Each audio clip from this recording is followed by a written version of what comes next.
बंदी छोड़ सतगुरु रामपाल जी परमेश्वर जी की जय हो।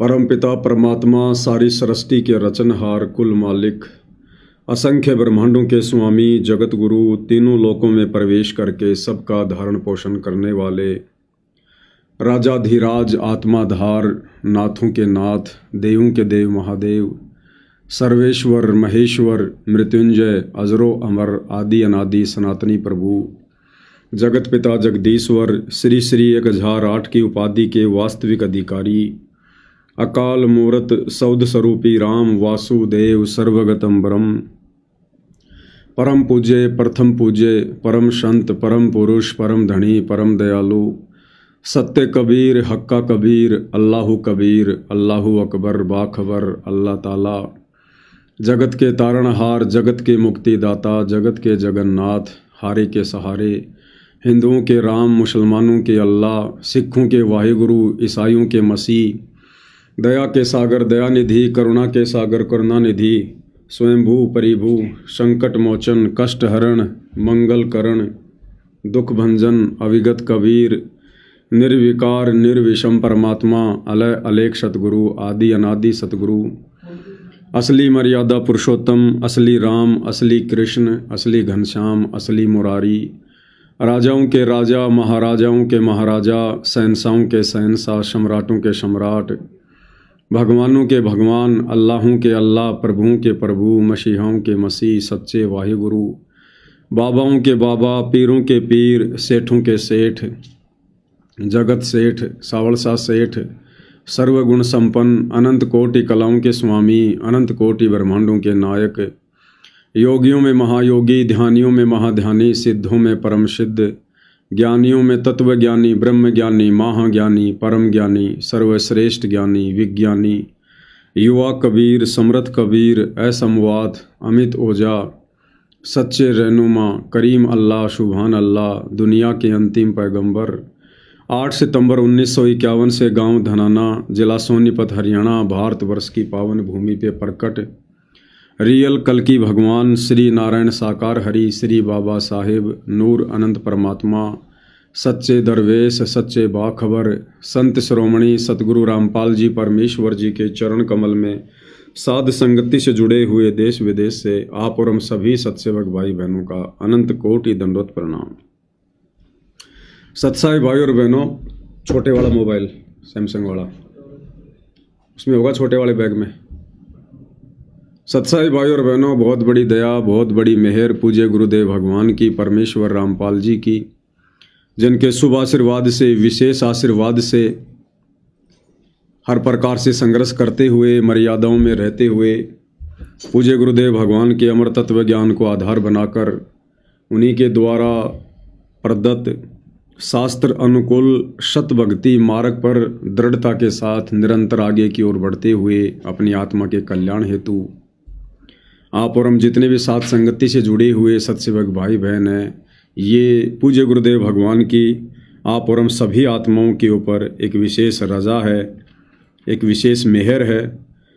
गुरुदेव भगवान की इस रजा के बिना इस मेहर के बिना हमें सतभक्ति मार्ग पर इतने दृढ़ होकर और इस कदर मर्यादाओं में रहकर भक्ति को सफल नहीं कर सकते। तो भाई और बहनों, जो साध संगति है वो सतगुरु रामपाल जी परमेश्वर जी के मिशन का एक अहम हिस्सा है,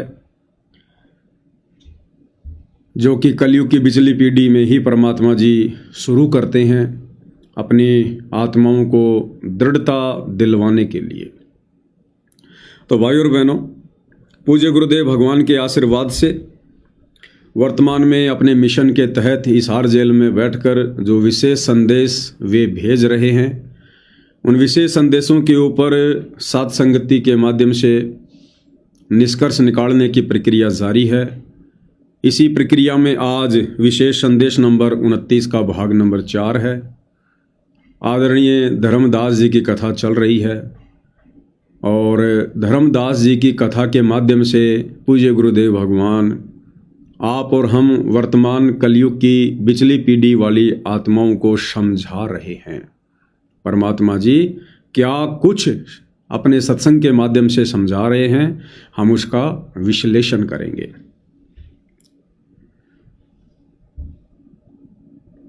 तो जब धर्मदास जी ने परमात्मा जी से जिद की कि हे परमेश्वर, मुझे एक बार आपका वो शतलोक दिखा दो जिसके विषय में आप इतना गुणगान कर रहे हो, इतनी महिमा कर रहे हो कि वहाँ ऐसे ऐसे सुख हैं कि ब्रह्मा विष्णु महेश जैसी अनंत करोड़ जो शक्तियाँ हैं, जिनको यहाँ पर हम शक्तियाँ मानकर बैठे हैं, उस शतलोक में तो परमात्मा के पहरेदार के रूप में सेवा दे रही हैं। ऐसी ऐसी अनंत करोड़ शक्तियाँ ब्रह्मा विष्णु महेश जैसी। तो धर्मदास जी की इच्छा हुई, जिज्ञासा हुई और कहा मुझे एक बार उस परमात्मा जी के दर्शन करवा दो। अंत में कबीर परमेश्वर जी जो संत रूप में थे, धर्मदास जी को उपदेश देकर शतलोक लेकर गए और धर्मदास जी को शतलोक दिखाया।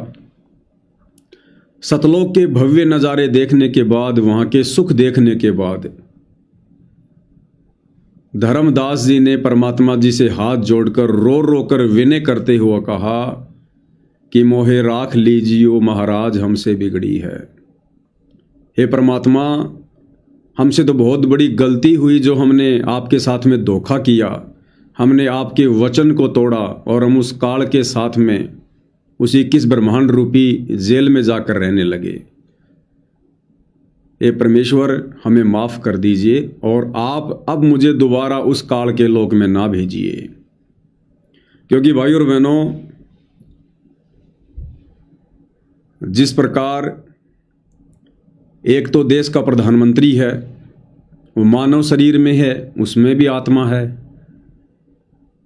और एक सूअर के शरीर को प्राप्त प्राणी है, उसमें भी आत्मा है। दोनों में आत्मा है, शरीर का अंतर है।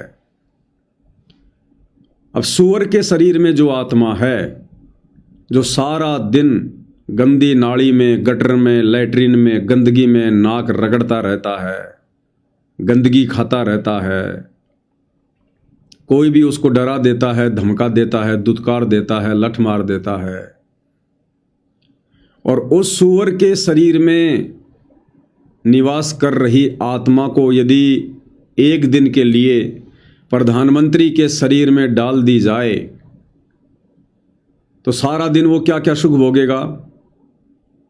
कभी किसी 5 स्टार होटल में, 7 स्टार होटल में, कभी एरोप्लेन में, सैकड़ों की संख्या में नौकर आगे पीछे दौड़ेंगे, बड़े बड़े IAS अधिकारी आगे पीछे दौड़ेंगे, महंगी महंगी गाड़ियाँ होंगी, बढ़िया बढ़िया खाने को मिलेगा, और 24 घंटे बाद उस आत्मा को कहा जाए कि अब आप वापस उस सूअर के शरीर में जाओ, तो क्या भाई और बहनों वो जाएगी?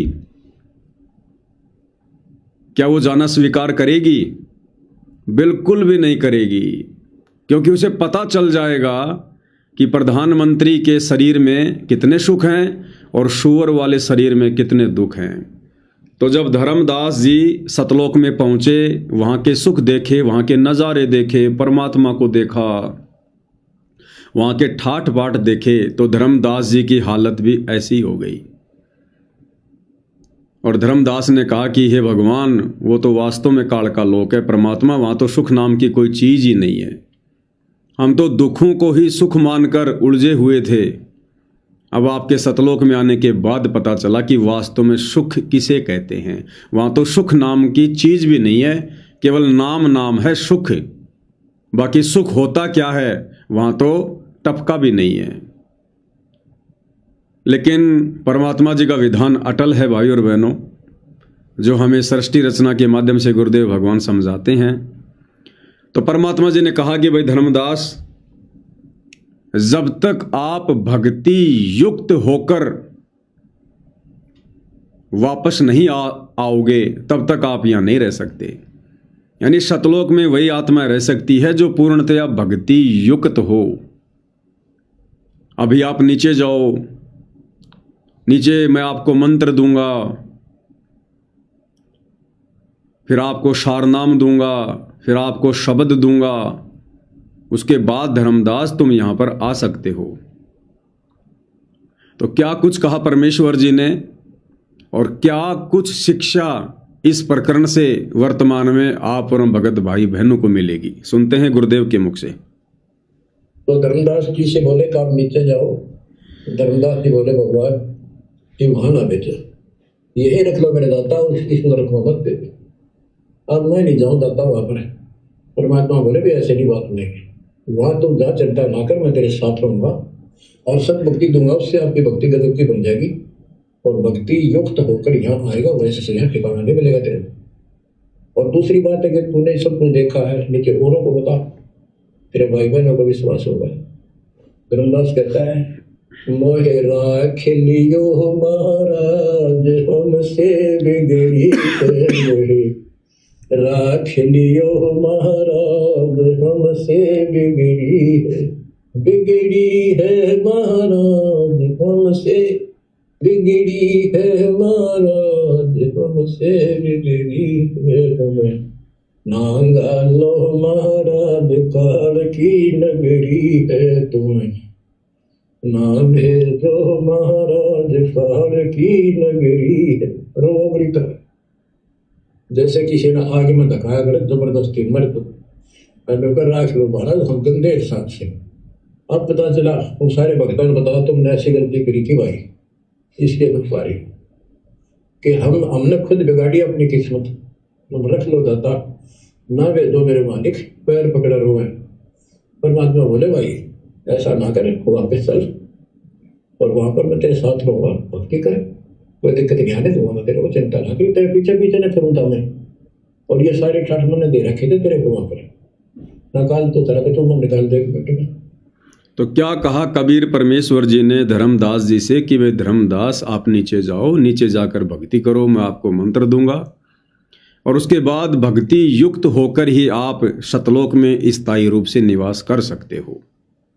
अब विचार करो भाई और बहनों, भक्ति युक्त होकर ही यानी सत भक्ति से परिपूर्ण होकर ही हम सतलोक में स्थायी निवास प्राप्त कर सकते हैं। तो वर्तमान में पूज्य गुरुदेव भगवान हमें अपनी शरण में लेकर क्या करवा रहे हैं? हमसे भक्ति करवाकर हमें भक्ति युक्त करना चाहते हैं। अब भाई और बहनों, परमात्मा जी तो अपना काम कर रहे हैं, दूसरी तरफ जो काल है 21 ब्रह्मांड का नकली भगवान, वो भी तो अपना कार्य करेगा। काल क्या करेगा?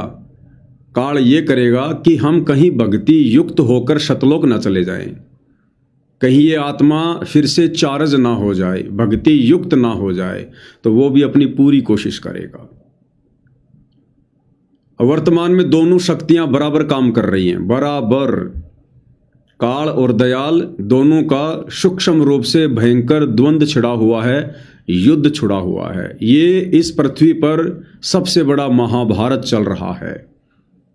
ये जो 2-3 देशों के बीच में लड़ाइयाँ हो रही हैं, ये कोई युद्ध नहीं है, इसका कोई मतलब नहीं है। वो तो कीड़े मकोड़े इतने हो गए धरती पर, फालतू के नाम से जाना जाता है। दूसरा भाग जिसे सतलोक आश्रम के नाम से जाना जाता है। अब ये 2 भाग क्यों बन गए? क्योंकि यहां पर काल बली अपना पूरा कार्य कर रहा है, पूरी शिद्दत के साथ कर रहा है, पूरा जोर लगाकर कर रहा है। वो नहीं चाहता कि कोई भी आत्मा भक्ति युक्त हो जाए। और भाई और बहनों, जब तक आप इस वर्तमान परीक्षा के समय में सतलोक आश्रम कमेटी के साथ में जुड़े रहेंगे, पूज्य गुरुदेव भगवान के कलयुगी परिवार के साथ, उनके बेटा बेटी भाई बंधु रिश्तेदारों के साथ, अपने कोऑर्डिनेटरों के साथ, नामदान संचालकों के साथ जुड़े रहेंगे, जब तक आप उनके कहे अनुसार चलेंगे, जब तक आप पूज्य गुरुदेव भगवान की मर्यादा तोड़ते रहेंगे, तब तक आप भक्ति युक्त नहीं हो सकते। कहने का मतलब है, वर्तमान में गुरु की गैर हाजिरी में इस परीक्षा के समय में सतलोक आश्रम मैनेजमेंट हरियाणा के साथ रहकर, उनके इन सतलोक आश्रमों से जुड़कर आप जी कभी भी भक्ति युक्त नहीं हो सकते, क्योंकि ये आश्रम वर्तमान में काल के द्वारा संचालित हैं, काल के द्वारा। और काल कभी नहीं चाहेगा कि कोई भी आत्मा भक्ति युक्त हो जाए। तभी तो गुरुदेव भगवान की प्रत्येक मर्यादा भक्तों से तुड़वा दी गई है। अन्यथा सतगुरु रामपाल जी परमेश्वर जी के मार्ग में धनाना गांव में बैडमिंटन का स्टेडियम बनवाने का क्या काम। गुरुदेव भगवान तो मना करते हैं बच्चों, हमने तो गेम खेलना भी नहीं है, कोई खेलता है तो हमने सहयोग भी नहीं करना है। मोबाइल में भी वीडियो गेम जो खेलेगा उसका नामखंड होगा। यहाँ तो सतगुरु रामपाल जी के परिवार ने संगत के दान धर्म के करोड़ों रुपए से और गांव वालों के लिए बैडमिंटन का स्टेडियम बना दिया, तो मर्यादा टूटी ना। रोहतक के गांव किलोई में बास्केटबॉल का स्टेडियम बना दिया करोड़ों रुपए लगाकर। कहां से भक्ति युक्त हो जाओगे। हरियाणा के जाट आरक्षण में लाखों भक्तों को बैठा दिया गया। भक्तों के दान धर्म का ज्योति पाठ का करोड़ों रुपया, लगभग 5 करोड़ रुपया जाट आरक्षण में खर्च किया शतलोक आश्रम कमेटी ने संगत के दान धर्म का। कहां से भक्ति युक्त हो जाओगे भाई। राजस्थान के गैंगस्टर आनंदपाल सिंह की सीबीआई जांच का समर्थन करवा दिया काल ने। 5 लाख रुपए राजपूत करणी सेना को चंदे के रूप में दिलवा दिया। कहां से भक्ति युक्त हो जाओगे भाई। कहीं किसी की करोड़ों रुपए की लागत से लाइब्रेरी बनाई जा रही है, तो कहीं करोड़ों रुपए की लागत से जाटों की धर्मशाला बना दी गई है। कहीं छोटू राम धाम में 10-11 लाख रुपए दिए जा रहे हैं। कहां से भक्ति युक्त हो जाओगे। कहीं राजनीति में धक्के खिलाए जा रहे हैं, कभी कांग्रेस के पीछे, कभी बीजेपी के पीछे। भैया कहां से भक्ति युक्त हो जाओगे। ऊपर से काल ने अन्नपूर्णा मुहिम चलवा दी। सतगुरु के आदेश, ज्ञान और विधान के विरुद्ध जा जाकर लोगों को सूखा राशन बांटा जा रहा है, जबकि सतगुरु रामपाल जी के तो यहां तक आदेश हैं, अगर आपके घर पे कोई भूखा आ जाए तो भोजन करवा दो, जा जाके भोजन नहीं बांटना। यहां तो सूखा राशन बांटा जा रहा है। भगत समाज के ज्योति पाठ दान धर्म के पैसों से लाखों रुपए के लोगों के मकान बनवा कर दिए जा रहे हैं। टोटल विधान के विपरीत कार्य हो रहा है। कौन करवा रहा है। काल करवा रहा है। तो भैया भक्ति युक्त कहां से हो जाओगे। और भक्ति युक्त हुए बिना हम सतलोक में स्थायी रूप से निवास नहीं कर सकते। तो भाई और बहनों, इस प्रकार से ये काल अपनी सूक्ष्म चाल चलता है। ये ऐसे ठगता है भक्तों को। भक्तों को महसूस भी नहीं होने देता। भक्तों को लगता हम जो कर रहे हैं बिल्कुल सही कर रहे हैं, क्योंकि गुरुदेव ने बताया कि कोई भी व्यक्ति कोई भी कार्य करता है, कोई भी साधना करता है, वो ये सोचकर ही करता है कि मैं जो कर रहा हूं बहुत अच्छा कर रहा हूं। लेकिन वो अच्छा है या गलत है, ये तो फिर सतगुरु रामपाल जी के तत्व ज्ञान को आधार बनाकर ही विचार किया जा सकता है। तो गुरुदेव भगवान के तत्व ज्ञान आधार से ये जितने भी भक्ति विरुद्ध कर्म उनके परिवार ने संगत से करवा दिए हैं, ये भाई भक्ति युक्त होने के लक्षण नहीं है। तो काल पूरी शिद्दत के साथ अपना कार्य कर रहा है। दूसरी तरफ सतगुरु रामपाल जी परमेश्वर, वे भी पूरी शिद्दत के साथ अपना कार्य कर रहे हैं। हमारे जैसे 2 कोटि के जीवों को खड़ा करके निमित्त बना के सात संगति के माध्यम से परमेश्वर अपनी आत्माओं को भक्ति से युक्त कर रहे हैं, परिपूर्ण करवा रहे हैं। और जितनी ज़्यादा मर्यादा इन सतलोक आश्रमों में तोड़वाई जाती है, उतनी ही ज़्यादा दृढ़ता, उतना ही ज़्यादा विश्वास सात संगति के माध्यम से सत्सेवक भाई बहनों में परमात्मा जी पैदा करवा रहे हैं। तो असल में भाई और बहनों, गुरु को परमेश्वर मानकर, ज्ञान को आधार बनाकर, गुरु की गैर हाजिरी में घर को सतलोक आश्रम बनाकर जो भक्ति युक्त वाली जो प्रक्रिया चल रही है, वो केवल साध संगति में चल रही है। क्योंकि भक्ति युक्त हुए बिना हम सतलोक में स्थायी निवास नहीं कर सकते। आगे क्या कह रहे हैं गुरुदेव भगवान। धर्मदास का पैर हौसला हुआ और तीसरे दिन शरीर में वापस आया। आसपास सारे रिश्तेदार भी आ गए। 3 दिन में सारा गांव क्यों सेठ था, पैसे वाला था, लोग जोरदार बैठे, ना मरता ना जिंदा। इसका क्या हाल हो गया। परमात्मा ने बताया मैं काशी में हूँ, एक दुल्हे का काम करता हूँ, मेरा नाम कबीर है, मेरा गुरु रामानंद जी है स्वामी राम, जो वहाँ के प्रसिद्ध संत हुआ करते थे। धर्मदास जी सचेत हुए, उठे भी देखा चारों तरफ हाहाकार मत, चारों जिंदा हो गए तो एकदम खुशी की लहर आ गई। आमने भी रोए तो वो कहने लगा क्या हो गया तुमको। वो बोले आप तो मर गए थे, ना मरो थे ना जियो थे, अचेत पड़े थे, बेहोश थे, हमको टेंशन हो गई थी कि मरेंगे, तब उसको विश्वास आ, नहीं तो सपना मानना वो, ये मन इतना दुष्ट है, इतना उल्टा चल रहा है। जब ठीक ठिकाने की तरफ चलता है जीव, परमात्मा कसर नहीं छोड़ती, ये उसका बाप है। तो तब धर्मदास को विश्वास हुआ तेरे की सचमुच में तो सचखंड गया, सतलोक गया था। फिर उनको बताने लग गया सारी, मैं वहाँ गया था, खुदा बाबा भगवान है, खुद है, सारी सृष्टि रचने वाले हैं, ब्रह्मा विष्णु महेश तक के सामने कुछ भी नहीं है। वो रिश्तेदार आए थे तो चले गए, पागल हो गया, पांडन दे जिंदा हो गया, शुक्र है। लेकिन जिसका लागे वो तन वसन। धर्मदास काशी पहुंचे और देखे दुल्हे के रूप में बैठे, वही सूरत क्यों की तू चरणों में पड़ गए। क्या कुछ संदेश दिया गुरुदेव भगवान ने इस छोटे से सत्संग में? परमात्मा जी ने धर्मदास जी को इतना सारा ज्ञान समझाकर, सतलोक दिखाकर फिर वापस छोड़ा।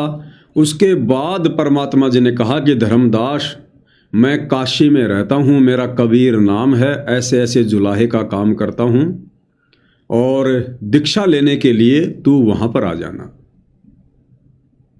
अब विचार करो भाई और बहनों, इससे पहले भी तो परमात्मा धर्मदास से कई बार मिल चुके थे, लेकिन परमात्मा ने धर्मदास को ये क्यों नहीं कहा कि भाई मैं काशी में रहता हूँ और तू वहाँ आ जा और दीक्षा ले ले और भक्ति कर? क्योंकि अगर परमात्मा धर्मदास जी को पहले काशी में बुलवा लेते और यदि दीक्षा भी दे देते तो धर्मदास जी दृढ़ होकर भक्ति नहीं कर पाते। धर्मदास जी को कभी विश्वास नहीं हो पाता कि वास्तव में ये परमात्मा है। और विशेषकर जुलाहे का कार्य करता हुआ देखकर, जुलाहे की भूमिका में परमात्मा को देखकर धर्मदास जी को बिल्कुल भी यकीन नहीं होता और धर्मदास जी उस भक्ति को त्याग देता, हो सकता है दीक्षा भी ना लेता, इतना अविश्वास कर बैठता।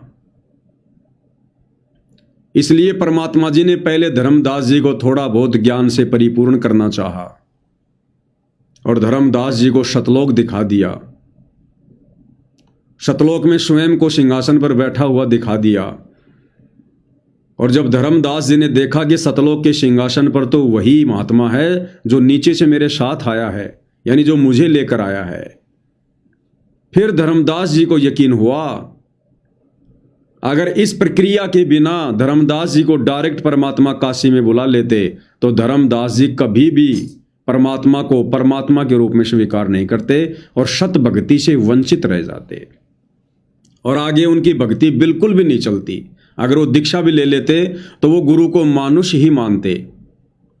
उनके मन से कभी भी ये वहम नहीं निकलता कि ये जुलाहा परमात्मा कैसे हो सकता है, ये भगवान कैसे हो सकता है, इससे ज़्यादा धनी तो मैं धर्मदास हूँ, ये तो झोपड़ी में रहता है, गरीब है और ये कहता कि मैं सारी सृष्टि का मालिक हूँ, मैं सबको जो है भोजन खिला रहा हूँ, सबका पालन पोषण कर रहा हूँ। तो धर्मदास के मन में आता कि इससे बड़ा सेठ तो मैं हूँ, ये काहे का सेठ, काहे का भगवान। और गुरु पर यदि इतना अविश्वास हो गया तो भक्ति फिर आगे चल नहीं सकती। अर्थात भाई और बहनों, सतगुरु रामपाल जी परमेश्वर यहां पर यह संकेत करना चाहते हैं कि बच्चों, जब तक तुम भी इतना विश्वास अपने गुरु पर नहीं करोगे, अपने गुरु के वचन पर नहीं करोगे, इस भक्ति पर नहीं करोगे, सतलोक पर नहीं करोगे, तब तक चाहे तुम कोई भी नाम दीक्षा ले लो, तुम दृढ़ होकर इस मार्ग पर नहीं आगे बढ़ सकते। और तुम्हारे मन में काल हजार हजार ना जाने कितनी कितनी शंकाएं पैदा करेगा, तुम्हें कभी भी दृढ़ होकर भक्ति पर नहीं लगने देगा। इसके लिए भाई और बहनों, परमपिता परमेश्वर जी ने इतने खाड़े किए। सन 1994 से सतगुरु रामपाल जी ने गांव गांव जाकर, नगर नगर जाकर पाठ प्रकाश किए, सत्संग किए, ढेर सारी पुस्तकें लिखी, दिन रात हजारों की संख्या में सत्संग करके छोड़ दिए। शास्त्रों से, वेदों से, गीता से, कुरान से, पुराण से, बाइबल से, गुरु ग्रंथ साहिब से इतने ढेरों प्रमाण दिए। तब जाकर भाई और बहनों आज हमें यकीन हो पाया कि सतगुरु रामपाल जी कौन हैं, उनके द्वारा चलाया गया ये पंथ क्या है। अगर ये परमात्मा हमें इतने ढेरों प्रमाण ना देते और साथ में यदि भगत के अटके हुए कार्य सिद्ध ना करते, यदि ऐसे चमत्कार ना दिखाते, भगत के घर में लाभ ना देते, तो भाई और बहनों आज हमें भी यकीन नहीं हो पाता कि सदगुरु रामपाल जी ही परमात्मा हो सकते हैं। और इतना सब कुछ होने के बाद फिर परमेश्वर जी ने अपने मोक्ष मार्ग की शुरुआत की सन 2014 बरवाला कांड के बाद साध संगति की। इससे पहले हम साध संगति से नहीं जुड़ सकते थे। इससे पहले हम साध संगति से जुड़कर अपने गुरु को परमात्मा मानकर भक्ति नहीं कर सकते थे। इस साध संगति से जोड़ने के लिए, जो कि सतलोक के लिए मोक्ष का दरवाजा है, सतलोक के लिए ट्रेनिंग सेंटर है, इस साध संगति रूपी ट्रेनिंग सेंटर से जोड़ने के लिए गुरुदेव भगवान ने इतने प्रयत्न किए। जैसे धर्मदास जी को काशी बुलाने के लिए परमात्मा जी ने पहले कितने प्रयास किए, कितने प्रयत्न किए, उसके अंदर विश्वास पैदा करने के लिए। और यही कारण है भाई और बहनों, इतना सब कुछ देखने के बाद आंखों, उसके बाद आज हम साध संगति से जुड़कर भक्ति कर पा रहे हैं। अन्यथा साध संगति से जुड़ना कोई बच्चों का काम नहीं है, ऐरी गैरी आत्माओं का काम नहीं है, जो साध संगति से जुड़कर और साध संगति की मर्यादाओं में रहकर जो भक्ति कर सके। इन सतलोक आश्रम से जुड़े भाई बहनों से तो 21 मर्यादा ही पूरी तरह से नहीं निभाई जा रही। प्रथम नाम दीक्षा के समय जो 21 सूत्रीय नियम है, हालांकि फोरम पर तो 11 नियम है, लेकिन ज्ञान गंगा पुस्तक में 21 नियम है प्रथम नाम दीक्षा के समय। तो सतलोक आश्रमों से जुड़े भाई बहनों से, गुरुदेव के कलयुगी बेटा बेटी भाई बंधु रिश्तेदारों से, इन कोऑर्डिनेटरों से, इनसे तो 21 सूत्रीय नियम भी अच्छे से फॉलो नहीं किए जा रहे। और साध संगति से जुड़े भाई बहन, आपने अगर शंका समाधान की पुस्तक मंगवा कर पढ़ी है तो आपको पता चलेगा 180 नियम तो शंका समाधान की पुस्तक में हैं। 180 नियम तो शंका समाधान की पुस्तक में हैं। और इसके अलावा और सैकड़ों की संख्या में नियम सत्सेवक भाई बहन फॉलो करते हैं, जिन नियमों का इन आश्रमों से जुड़े भाई बहनों को तो पता भी नहीं है। ये लोग तो बेसिक नियम भी फॉलो नहीं कर रहे। और ये इतने सारे नियम हम क्यों फॉलो कर पा रहे हैं भाई और बहनों? 180 नियम यानी जीवित मरने वाली स्थिति। 180 नियम जो शंका समाधान पुस्तक में लिखे हैं, ये वही आत्मा फॉलो कर सकती है जिस आत्मा ने खुद को भक्ति मार्ग पर जीवित मार लिया है। और जीवित मारने का एक ही फॉर्मूला है, लोकलाज से दूर हो जाना। तो साध संगति से जुड़े भाई बहन जो ये इतने ढेर सारे नियम फॉलो कर रहे हैं और फिर भी उन्हें लगता है कि ये तो कुछ भी नहीं है, ये तो बहुत कम नियम है, कुछ भी नहीं है ये तो, क्योंकि वो उन्होंने लोकलाज को मार दिया, अपने आप को जीवित मार दिया। और जिसने लोकलाज को खत्म कर दिया, सोचो उसने सतगुरु के सभी नियमों को फॉलो कर लिया। क्योंकि यदि हमारे नियम टूटते हैं तो लोकलाज के कारण टूटते हैं। क्या कहेंगे, क्या सोचेंगे, दबाव, प्रेशर, डर, भय, ये सब लोकलाज के कारण होता है। और जिसने लोकलाज त्याग दी, समझो उसने 90% इस भक्ति मार्ग पर सफलता प्राप्त कर ली। लोकलाज ना कीजिए निर्भय हो रहिए, और जय मन चावे राम को तो दासा तंदरिए। तो भाई और बहनों, जिस प्रकार धर्मदास को परमात्मा ने काशी बुलाने से पहले उसको इतना दृढ़ किया, इतना विश्वास दिलाया ताकि वो भक्ति कर सके, ठीक इसी प्रकार साध संगति से जोड़ने के लिए परमात्मा जी ने आत्माओं को किस कदर तैयार किया। और उसके बावजूद भी कितनी आत्माएं हैं जो साध संगति से वर्तमान में जुड़ पाई हैं, साध संगति से जुड़कर पूर्ण मर्यादा में रहकर भक्ति कर पा रही हैं। अन्यथा साध संगति में आकर भी लोग भाग जाते हैं। कुछ दिन आएंगे, देखेंगे, फिर उन्हें लगेगा कि भैया यहाँ तो बगुले की खुराक नहीं है।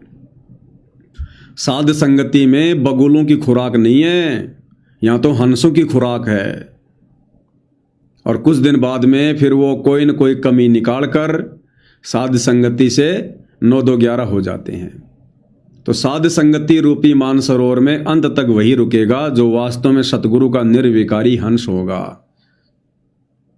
क्योंकि हंसों की खुराक मोती होती है, मोती, मेंढक नहीं खाता हंस। तो ये गंदी राजनीति करने वाले, स्टेडियम बनाने वाले, राजनेताओं के पीछे दौड़ने वाले, सामाजिक लोगों के पीछे दौड़ने वाले, झूठा भाईचारा निभाने वाले, बिना सोचे समझे दान धर्म देने वाले, भेड़ चाल में चलने वाले, इस प्रकार के भगत भाई बहन साध संगति से जुड़कर भक्ति नहीं कर सकते। तो आगे क्या कह रहे हैं पूज्य गुरुदेव भगवान? आसपास के कॉलोनी के लोग आगे बुलाए, बताओ पूछे कौन है ये धर्म सेठ है, ऐसे ऐसे काशी का प्रसिद्ध सेठ है नवा का पांडवगढ़ का। और सब लोग देख किसी पागल हो रहे लोग, इस नीरू के पुत्र को भगवान मानते हैं, इनकी अकल पर पत्थर पड़ी। यानी दुल्हाए भी ये बात बोला, जो देखा वो यही कर। गुरुदेव भगवान कह रहे हैं जब धर्मदास जी काशी में गए, जो परमात्मा जी ने कहा था कि भाई मैं वहां पर जुलाई का काम करता हूं, ये मेरा नाम है, तू वहां आ जाना, मैं तेरे को सतनाम दूंगा। जब धर्मदास जी सतनाम लेने के लिए गए और जब धर्मदास जी ने देखा कि ये तो वही परमात्मा है भाई, चरणों में गिर गया, रोने लगा, लोगों से कहने लगा। और जब काशी के लोगों को पता चला, उन जुलाहों को, कि भाई ऐसे ऐसे एक बांधवगढ़ का एक बहुत बड़ा सेठ धर्मदास यहां पर आया हुआ है और इस नीरू के पुत्र इस कबीर को परमात्मा बता रहा है, भगवान बता रहा है, उसके चरणों में गिर रहा है, रो रहा है। तो सारे जुलाहे मजाक उड़ाने लगे कि भैया ये सेठ भी पागल हो गया, ये नीरू का बेटा बड़ा चमत्कारी है, बड़ा जंतर मंत्र करता है, ये इसने इस सेठ को भी वशीकरण में ले लिया, इसको भी मोह लिया इसने, अब ये भी इसी के गुण गा रहा है। क्योंकि भाई और बहनों, सदियों से एक कहावत रही है कि घर का जोगी जोगना, बाहर का जोगी सिद्ध, और दीपक तले हमेशा अंधेरा रहता है। अब धर्मदास जी ने तो आंखों देख लिया भगवान को, सतलोक में बैठा देख लिया, अनंत कोटि ब्रह्मांडों के सिंहासन पर, रतन जड़ित सिंहासन पर, उनकी ओरिजिनल आभा, उनका नूर देखा। अब धर्मदास कैसे माने उन जुलाहों की बात, जिसने आंखों देख लिया और जुलाहे मजाक उड़ा रहे हैं कि देखिए नीरू के बेटे को परमात्मा कह रहा है, भगवान कह रहा है। तो भाई और बहनों, वो स्थिति वर्तमान में सतगुरु रामपाल जी के पंथ में है। साध संगति से जुड़े भाई बहन जिन्होंने सतगुरु रामपाल जी को तत्व ज्ञान की दृष्टि से परमात्मा के रूप में जान लिया, पहचान लिया है, जिन साध संगति से जुड़े भाई बहनों को सतगुरु रामपाल जी में कबीर भगवान दिखाई दे रहा है, शब्द रूप कबीर भगवान दिखाई दे रहा है, और हम अपने गुरु को परमात्मा मानकर परमात्मा वाली क्रिया ही कर रहे हैं। गीता अध्याय 3 श्लोक 13 के अनुसार प्रतिदिन घर घर उन्हें भोग लग रहा है, भोग की आरती के साथ। घर घर में परमपिता परमेश्वर जी के सिंहासन लग गए हैं, उन्हें अपना आराध्य इष्ट देव मानकर पूजा जा रहा है। साध संगति से जुड़े भाई बहनों के घरों से उस नकली कबीर की दाढ़ी मूछ वाली फोटो को हटा दिया गया है। घर घर में गुरुदेव भगवान को 5 दीपक वाली थाल के साथ सुबह और शाम उनकी आरती उतारी जा रही है। घर घर में पूज्य गुरुदेव भगवान का चरणामृत बनाकर पिया जा रहा है, क्योंकि ज्ञान वाली आंखों से भाई बहनों ने अपने गुरु को परमात्मा के रूप में जान लिया, पहचान लिया। मैंने जान लिया, पहचान लिया, सतगुरु को गोविंद मान लिया। अब इन सतलोक आश्रम वाले भाई बहनों की स्थिति हो रही है जुलाहों जैसी। सतगुरु रामपाल जी के परिवार की स्थिति हो रही है उन जुलाहों जैसी। घर का जोगी जोगना, बाहर का जोगी सिद्ध। जब हम अपने गुरु को परमात्मा मानकर इस प्रकार की जो भक्ति क्रिया है वो करते हैं, तो इन आश्रमों से जुड़े भाई बहनों को, गुरु जी के परिवार वालों को, इनको मजाक लगता है कि ये सारे के सारे सत्सेवक पागल हो गए हैं। अरे ये गुरु जी को भगवान कह रहे हैं, ये गुरु जी को परमात्मा मान रहे हैं, और बताओ और जो भगवान की फोटो थी दाढ़ी मूंछ वाली उसको फाड़ दिया इन्होंने। अरे इन सत्सेवकों को समझाओ। संत रामपाल जी तो 9 मार्च 1997 में कोई सतलोक चले गए सशरीर। कबीर जी आए थे और कबीर जी ने संत रामपाल जी को आकाश में उड़ा दिया, वो तो सतलोक चले गए। और ये सत्सेवक कह रहे हैं कि संत रामपाल जी का तो जन्म ही नहीं हुआ। संत रामपाल जी तो 8 सितंबर 1951 को प्रकट हुए हैं। अरे ये सत्सेवक तो पागल हो गए। ये गुरु जी को भगवान बता रहे हैं, इनकी बुद्धि भ्रष्ट हो गई है। तो जैसी स्थिति भाई और बहनों उन काशी के जुलाहों की थी, वो स्थिति वर्तमान में गुरु को लेकर गुरु के परिवार की है। गुरु के परिवार के पीछे अंधी होकर चल रही लाखों की संगत की है। अब भैया ये परिवार जो मर्जी करे, जो मर्जी कहे, हमारी स्थिति जब धर्मदास वाली हो चुकी है, धर्मदास ने आंखों से देख लिया, हमने ज्ञान वाली आंखों से देख लिया। धर्मदास ने गुरु के वचन पर विश्वास नहीं किया तो परमात्मा ने उन्हें आंखों से सतलोक दिखा दिया। हमने अपने गुरुदेव के वचन पर विश्वास किया तो गुरुदेव ने हमारी दिव्य दृष्टि खोल दी। गरीब ऐसा सतगुरु हम में लिया, ज्ञान योग दिया खोल। तो गुरुदेव ने हमारा ज्ञान योग खोल दिया सत्सेवकों का, और ज्ञान से पहचान करवा दी। तो अब हम कैसे यकीन करें इस नादान संगत की उन बेवकूफ भरी बातों पर? हम क्यों यकीन करें? क्योंकि हमने तो ज्ञान वाली आंखों से गुरु को पहचाना है। तो भाई और बहनों, जिस प्रकार धर्मदास जी ने किसी भी जुलाई की कोई बात नहीं मानी, धर्मदास के ऊपर कोई असर नहीं हुआ, क्योंकि धर्मदास जी आंखों देख कर आया था। और जो वर्तमान कलयुग की बिचली पीढ़ी में ज्ञान वाली आंखों का इस्तेमाल करके अपने गुरु की पहचान नहीं करेगा, वो धीरे धीरे गुरु को मानुष मानने के चलते एक दिन ऐसा आएगा वो भक्ति पद और मर्यादाओं से नीचे गिर जाएगा। और आप देख रहे हो भाई और बहनों, भक्ति मर्यादाओं से तो पूरी संगत नीचे गिर चुकी है, गुरु का परिवार नीचे गिरा हुआ है। और जब मर्यादाएं नहीं है तो कुछ दिनों बाद में ये भक्ति से भी नीचे गिरते चले जाएंगे। हम सत्सेवक भाई बहनों की और सतलोक आश्रम से जुड़े गुरुदेव के कलयुगी परिवार की और उस नादान संगत की हालत उन कुत्तों की तरह है, जिन कुत्तों को लेकर एक छोटी सी कथा है। एक कुत्ता था और वो कुत्ता एक खरगोश के पीछे दौड़ रहा था। खरगोश 20-30 मीटर आगे था, कुत्ता पीछे था, दोनों आगे पीछे दौड़ रहे थे। काफी समय हो गया। दौड़ लगाते लगाते एक गांव आ गया। अब खरगोश दौड़ता है तो आवाज थोड़ी कम आती है, और जब वो कुत्ता दौड़ता है तो आवाज ज्यादा आती है। तो गांव के बाहर 10-15 जो कुत्ते थे और बैठे हुए थे, लेट रहे थे, आराम फरमा रहे थे। तो खरगोश तो फटाफट निकल गया, कुत्तों का ध्यान नहीं गया। जब दूसरा कुत्ता पीछे से आया आवाज करता हुआ तो बाकी कुत्ते जाग गए और देखा भाई ये क्यों भाग रहा है, कहां भाग रहा है। वो बाकी कुत्ते भी उस कुत्ते के पीछे पीछे दौड़ लिए कि जरूर कोई न कोई बात है, जरूर कोई न कोई बात है। वो बाकी सारे कुत्ते उस कुत्ते के पीछे दौड़ लिए।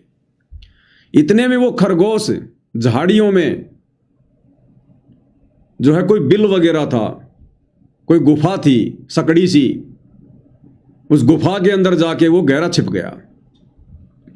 और जो एक कुत्ता उसके पीछे दौड़ रहा था उसने देख लिया। तो वो जो कुत्ता था उस झाड़ी के चारों तरफ चक्कर काटने लगा, और वो जो बिल था उस बिल के पास में टकटकी लगा के खड़ा रहा कि खरगोश इसी के अंदर है, जाएगा कहां। अब उस कुत्ते को यकीन था, उस कुत्ते ने अपनी आंखों से देखा, इसलिए कुत्ते को विश्वास था कि खरगोश इसी बिल के अंदर है। वो कुत्ता वहीं खड़ा रहा। बाकी कुत्ते जो देखा देखी में दौड़े थे उनको खरगोश दिखाई नहीं दिया। अब वो कुत्ते थोड़ी देर तो सूंगा सांगी करके इधर उधर घूम घाम के 10-15 मिनट तो खड़े रहे।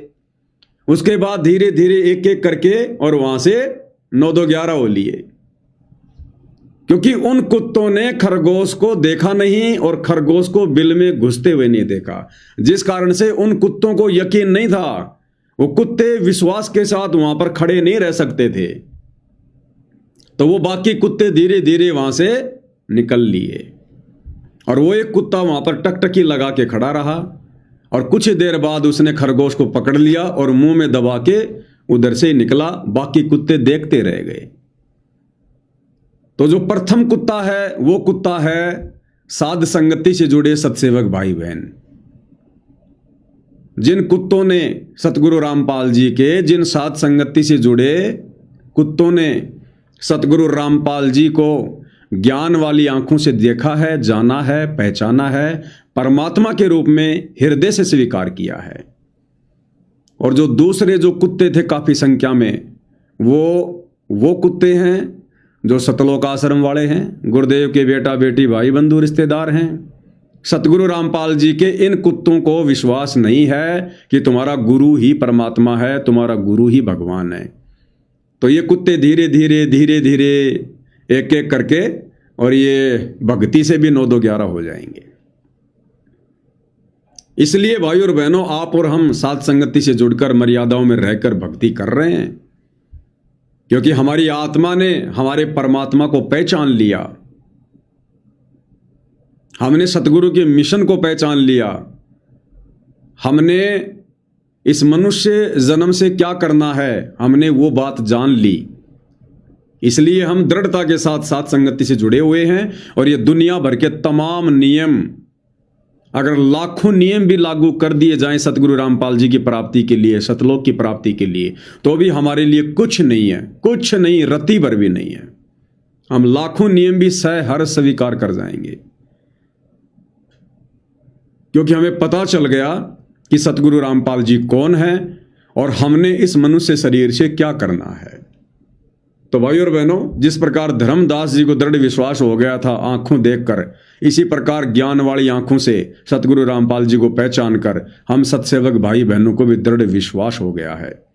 इसलिए हम इस भक्ति मार्ग पर ना तो कोई गलती कर सकते, ना कोई मर्यादा तोड़ सकते, ना कोई नियम भंग कर सकते, ना हम ऐसी कोई क्रिया कर सकते जिस क्रिया के करने से हमारे गुरुदेव भगवान नाराज हों। तब भाई और बहनों, हम इस मार्ग पर सफलता प्राप्त कर पाएंगे। आगे क्या कह रहे हैं गुरुदेव भगवान? धर्मदास जी ने चरण पकड़ कर छोड़े नहीं, परमात्मा गलती बहुत होगी, हे दयालु माफ करो। जब परमेश्वर ने उसको कहा, बच्चा तेरा दोष नहीं, इस काल में सबकी बुद्धि पैर रखी, और जो भी ये सारा संसार आपको दिखाई देता है ये कुछ भी नहीं है। 1 सेकंड में मृत्यु हो जाती है इंसान की, और फिर कुत्ते गधे बनाकर छोड़ देता है। इसने तो सच्ची भक्ति करने नहीं देनी, या सच्ची भक्ति या दसी व्यवस्था मैं ही जीवों की बनाए रखे हुए हूँ। उस टाइम तो धर्मदास जी सारी मन में था, वो बात ही नहीं रही। अब परमात्मा बोले, धर्मदास आप अपने घर जाओ और बच्चा मैं वही आऊँगा तुम्हारे पास। धर्मदास बोला, जी आइयो मेरा बेटा ने भी समझाइयो। और फिर धर्मदास जी को कबीर परमात्मा जी ने काशी में क्या कहा कि बेटा धर्मदास, अब तू वापस बांधवगढ़ जा और मैं वहीं आऊँगा तेरे पास में। अब मैं तेरे पास में वहीं आऊँगा। क्यों कहा परमात्मा ने ऐसा? जबकि गुरु के पास तो शिष्य न जाना चाहिए, बार बार जाना चाहिए। यहाँ पर गुरु कह रहा है अपने शिष्य से कि बेटा तू घर जा, मैं तेरे पास घर पर ही आऊँगा। जबकि उस समय तो परमात्मा के लाखों की संख्या में शिष्य हो गए थे। क्यों कहा परमात्मा ने कि अब तू वापस जा घर पर और मैं वहीं आऊँगा। भाई और बहनों, जब हम अपने गुरुदेव भगवान को जान लेते हैं, पहचान लेते हैं, अब जान लेंगे, पहचान लेंगे, तो फिर मर्यादा तोड़ने का तो सवाल ही पैदा नहीं होता। फिर तो जब इतना विश्वास एक भगत को, एक शिष्य को अपने गुरुदेव भगवान पर हो जाता है, उसके बाद वो गुरु उस भगत के घर पर शब्द रूप में प्रकट हो जाता है। फिर परमात्मा उसे भटकाता नहीं है, उसे धक्के नहीं खिलाता है। फिर परमात्मा उस विश्वासी आत्मा से भक्ति करवाता है। आज हम सत्सेवक भाई बहन गुरु की गैर हाजिरी में इन सतलोक आश्रमों में जाकर धक्के क्यों नहीं खा रहे? हम इस बाकी नादान संगत की तरह बेवकूफ़ी भरे कार्य क्यों नहीं कर रहे? क्योंकि हमने गुरु को जान लिया, पहचान लिया, हमारे को विश्वास हो गया और हमने अपना टारगेट केवल मोक्ष प्राप्ति को बना लिया कि मोक्ष प्राप्त करने के लिए, गुरु की मर्यादा निभाने के लिए, चाहे समाज से संघर्ष करना पड़े, चाहे परिवार से करना पड़े, कुछ भी करना पड़े, सब कुछ करेंगे। अब हम पीछे कदम नहीं हटाएंगे। ये गर्दन जा सकती है लेकिन अब हम पीछे नहीं हटेंगे। भाई घर छूटो, चाहे जग रूठो, चाहे रूठो ये संसारा हो, कौन सुनेगा मेरी काल लोक में, जब गुरु रूठ गया मेरा हो। तो जब इतनी दृढ़ता भगत को हो जाती है, फिर परमात्मा अपने भगत को धक्के नहीं खिलाता। और 2014 बरवाला कांड के बाद साध संगति से जुड़कर हम भगत भाई बहनों को इतनी दृढ़ता आ चुकी है, हमने गुरुदेव भगवान को परमात्मा के रूप में स्वीकार कर लिया है। हमने विश्वास कर लिया है कि हमारे गुरुदेव के अलावा सृष्टि में दूसरा कोई कबीर, कोई भगवान नहीं है। अगर कोई कहीं बैठा है तो हमारे गुरुदेव भगवान ही, जो अनंत कोटि कलाओं के स्वामी है, अपना दूसरा रूप बनाकर बैठे हैं। उसके बाद फिर गुरु अपने भगत को धक्के नहीं खिलाता। अरे गुरु अपने शिष्य को बार बार क्यों बुलाता है? ज्ञान से परिपूर्ण करने के लिए, विश्वासी बनाने के लिए, दृढ़ता देने के लिए। और जब वो दृढ़ता अपने भगत के अंदर गुरु देख लेता है, फिर गुरु शब्द रूप में सदा अपने भगत के घर पर विराजमान हो जाता है, अपने भगत के साथ में हो जाता है कि भाई मोकू कहाँ ढूंढे रे बंदे, मैं तो तेरे पास में। घट ही में गंगा, घट ही में यमुना, घट ही में है जगदीश, सतगुरु तारेंगे। तो इतनी दृढ़ता देखकर, इतना विश्वास देखकर आज पूज्य गुरुदेव भगवान हम सत्सेवक भाई बहनों को इन सतलोक आश्रमों में धक्के नहीं खिला रहे। और गुरुदेव ने हमें यकीन दिला दिया कि बेटा घर पर आसन लगा, तेरा गुरु तेरे घर पर है, वो शब्द रूप में है। जैसी तेरी श्रद्धा होगी, जैसे तेरे भाव होंगे, जैसी तेरी भक्ति क्रिया होगी, उस आधार से तुझे घर बैठे लाभ मिलेंगे। तो आज घर घर में गुरुदेव भगवान के आसन लग गए। सब ने अपने अपने घर पर गुरुदेव भगवान को शब्द रूप में विराजमान कर लिया। और प्रतिदिन सुबह शाम गुरुदेव भगवान को भोग की आरती के साथ भोग लगता है। और जब हम भोग की आरती के समय गुरुदेव से प्रार्थना करते हैं कि हे परमपिता परमात्मा, सारी सृष्टि के रचनहार कबीर परमेश्वर सतगुरु रामपाल जी भगवान, आप जी का भोग प्रसाद तैयार है, आप अपनी पवित्र रसना से इसे पवित्र करने की कृपा करें। आप अपनी पवित्र रसना यानी जीभ से इस भोजन को पवित्र करने की कृपा करें। तो जब भगत अपने गुरु को परमात्मा मानकर इस प्रकार की अर्ज करेगा तो परमेश्वर ने आना पड़ता है उस भोजन को प्रसाद बनाने के लिए, उसको पवित्र करने के लिए, क्योंकि ये समर्थ भगवान है, ये समर्थ परमात्मा है। गोता मारूं स्वर्ग में, जा बैठूं पाताल, गरीब दास ढूंढता फिरूं अपने हीरे मोती लाल। क्या अमेरिका, क्या जापान, क्या इंग्लैंड, क्या हिंदुस्तान, इस परमात्मा के लिए तो एक क्षण का भी कार्य नहीं है वहां आना जाना, एक क्षण का भी। तो इस प्रकार से गुरुदेव भगवान सत्सेवकों के घरों पर शब्द रूप में विराजमान है, प्रकट है। इसलिए परमात्मा जी ने धर्मदास को कहा, क्योंकि धर्मदास को विश्वास हो गया था। धर्मदास ने सतलोक में आंखों से देख लिया था कि भाई ये तो वही भगवान है जो सतलोक में था, तो विश्वास हो गया। विश्वास हो गया तो फिर परमात्मा क्यों धक्के खिलाएगा अपने भगत को। तो कहा बेटा तू जा, मैं तेरे घर पर ही आऊंगा, और आमनी को भी नाम दीक्षा देनी है, मैं घर पर ही आऊंगा। तो वर्तमान में गुरु की गैर हाजिरी में इन सतलोक आश्रमों में जो भगत भाई बहन इन भंडारों के नाम पर, समागमों के नाम पर, पाठ के नाम पर जो धक्के खा रहे हैं ना, जो बेगार कर रहे हैं, डले ढो रहे हैं, ये वही आत्माएं हैं जिन्होंने अभी तक गुरु को परमात्मा के रूप में ज्ञान को आधार बनाकर स्वीकार नहीं किया, जो अभी तक अपने गुरु को मानुष की श्रेणी में मान रहे हैं, इसलिए ये धक्के खा रहे हैं। और जिन्होंने गुरु को मानुष नहीं बल्कि परमपिता परमेश्वर के रूप में स्वीकार कर लिया, अपने घर में और घट में विराजमान कर लिया, उनके लिए फिर परमात्मा शब्द रूप में सदैव उनके साथ में रहते हैं। और जब हमारे पूज्य गुरुदेव भगवान जो कुछ समय के लिए लीला करते हुए शारीरिक रूप से आप और हमारे से दूर हैं, जब गुरुदेव भगवान अपने मिशन को पूरा करके जेल से बाहर आएंगे, जहां भी आएंगे, उस समय हम दौड़े दौड़े जाएंगे परमेश्वर के दर्शनों के लिए। लेकिन वर्तमान में उनकी गैर हाजिरी में हम कहीं भी धक्के नहीं खाएंगे, क्योंकि परमेश्वर की अमर वाणी है, मोकू कहाँ ढूंढे रे बंदे, मैं तो तेरे पास में। अगर भगत को विश्वास है कि मेरा गुरु परमात्मा है, अंतर्यामी है, जानी जान है, इनका तो शब्द रूप है, इनका नूरी शरीर है, 5 तत्व की देह नहीं है, बताओ फिर ऐसे परमात्मा को कहाँ ढूंढोगे? क्या वो परमात्मा कण कण में नहीं है? क्या वो परमात्मा फिर हमारे घर पर नहीं है? क्या वो परमात्मा फिर अपने भगत के साथ नहीं है? कबीर परमात्मा आश्रमों में नहीं रहता, कबीर परमात्मा मंदिरों में नहीं रहता, मस्जिदों में नहीं रहता, वो चर्चों में नहीं रहता, वो पहाड़ों पर नहीं बैठता। कबीर परमात्मा भक्ति करने वाले मर्यादित भगत के साथ में रहता है। भक्ति करने वाले मर्यादित भगत के साथ में रहता है। छोटा सा सत्संग है, पूज्य गुरुदेव भगवान का, ध्यान से सुन लीजिए। कबीर भगवान कहाँ रहते हैं? क्योंकि ये तो अब हमें समझ में आ गया कि कबीर भगवान कौन है, सतगुरु रामपाल जी। तो कबीर भगवान कहाँ रहता है? गुरुदेव भगवान के मुख कमल से ही सुन लेते हैं हम। कबीर साहब संत के साथ है, और आश्रमा मर मंदिरा में बंद को नहीं रहा, पशु को ना किसी व्यक्ति विशेष ने बांध कर राख रखा मंदिर में या आश्रम में, वो संतों के साथ है। और ये भगवान ही ये काम कर सकता था, दुनिया के आपको सामने बताना लग रहा।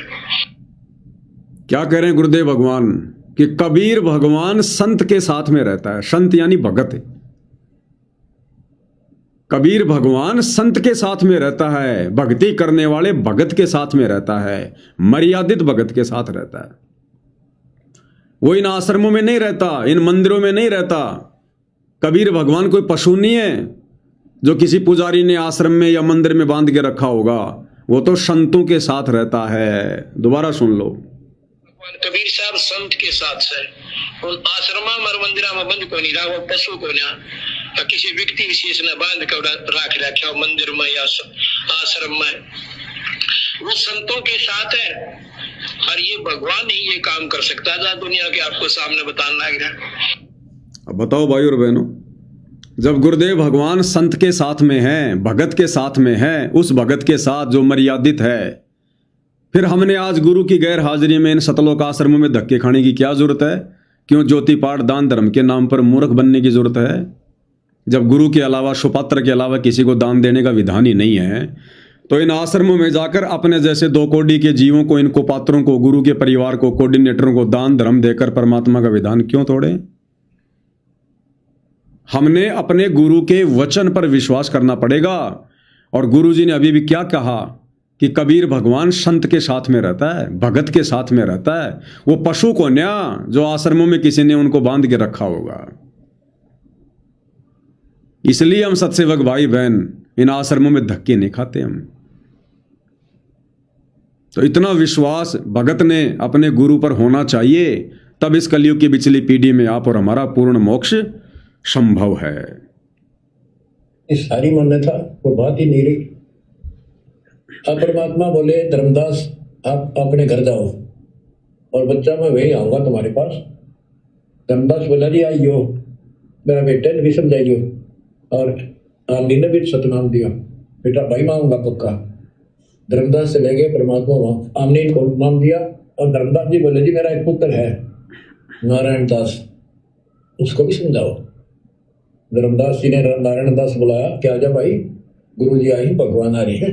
बैठ गया, परमात्मा ने जो ज्ञान सुनाया उठ कर चल पड़ा। फिर बुलाए तो भी नहीं आया। अगली बार भगवान ने खूब कह दिया, बुला जा भाई, तेरे बेटे का नाम दे दूंगा। धर्मदास गया, बेटा आ जा, नारायण दास कल्याण हो जाएगा। काल के जाल में फंस गई। वो कहता पिताजी आपकी मति मारेगी, इस जो लाए ना आपको बुद्धि भ्रष्ट कर दिया। देवताओं को छोटा बताता है, ये देवताओं की निंदा करता है, मैं न इसके दर्शन भी करूं। धर्मदास ने खूब कह दिया, पर उनका मानना नहीं।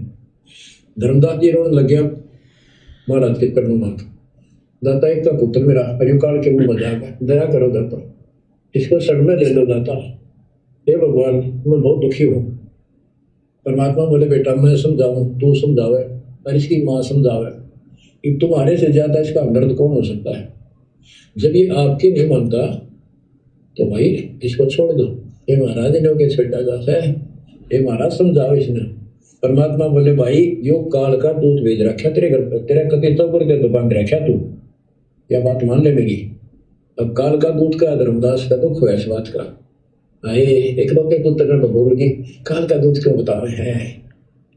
परमात्मा बोले कि तेरा बेटा कहाँ पर है, उसको एक बार ले आया। धर्मदास बोले बेटा था तो कुछ ना सुनिए, बैठ जाओ बस।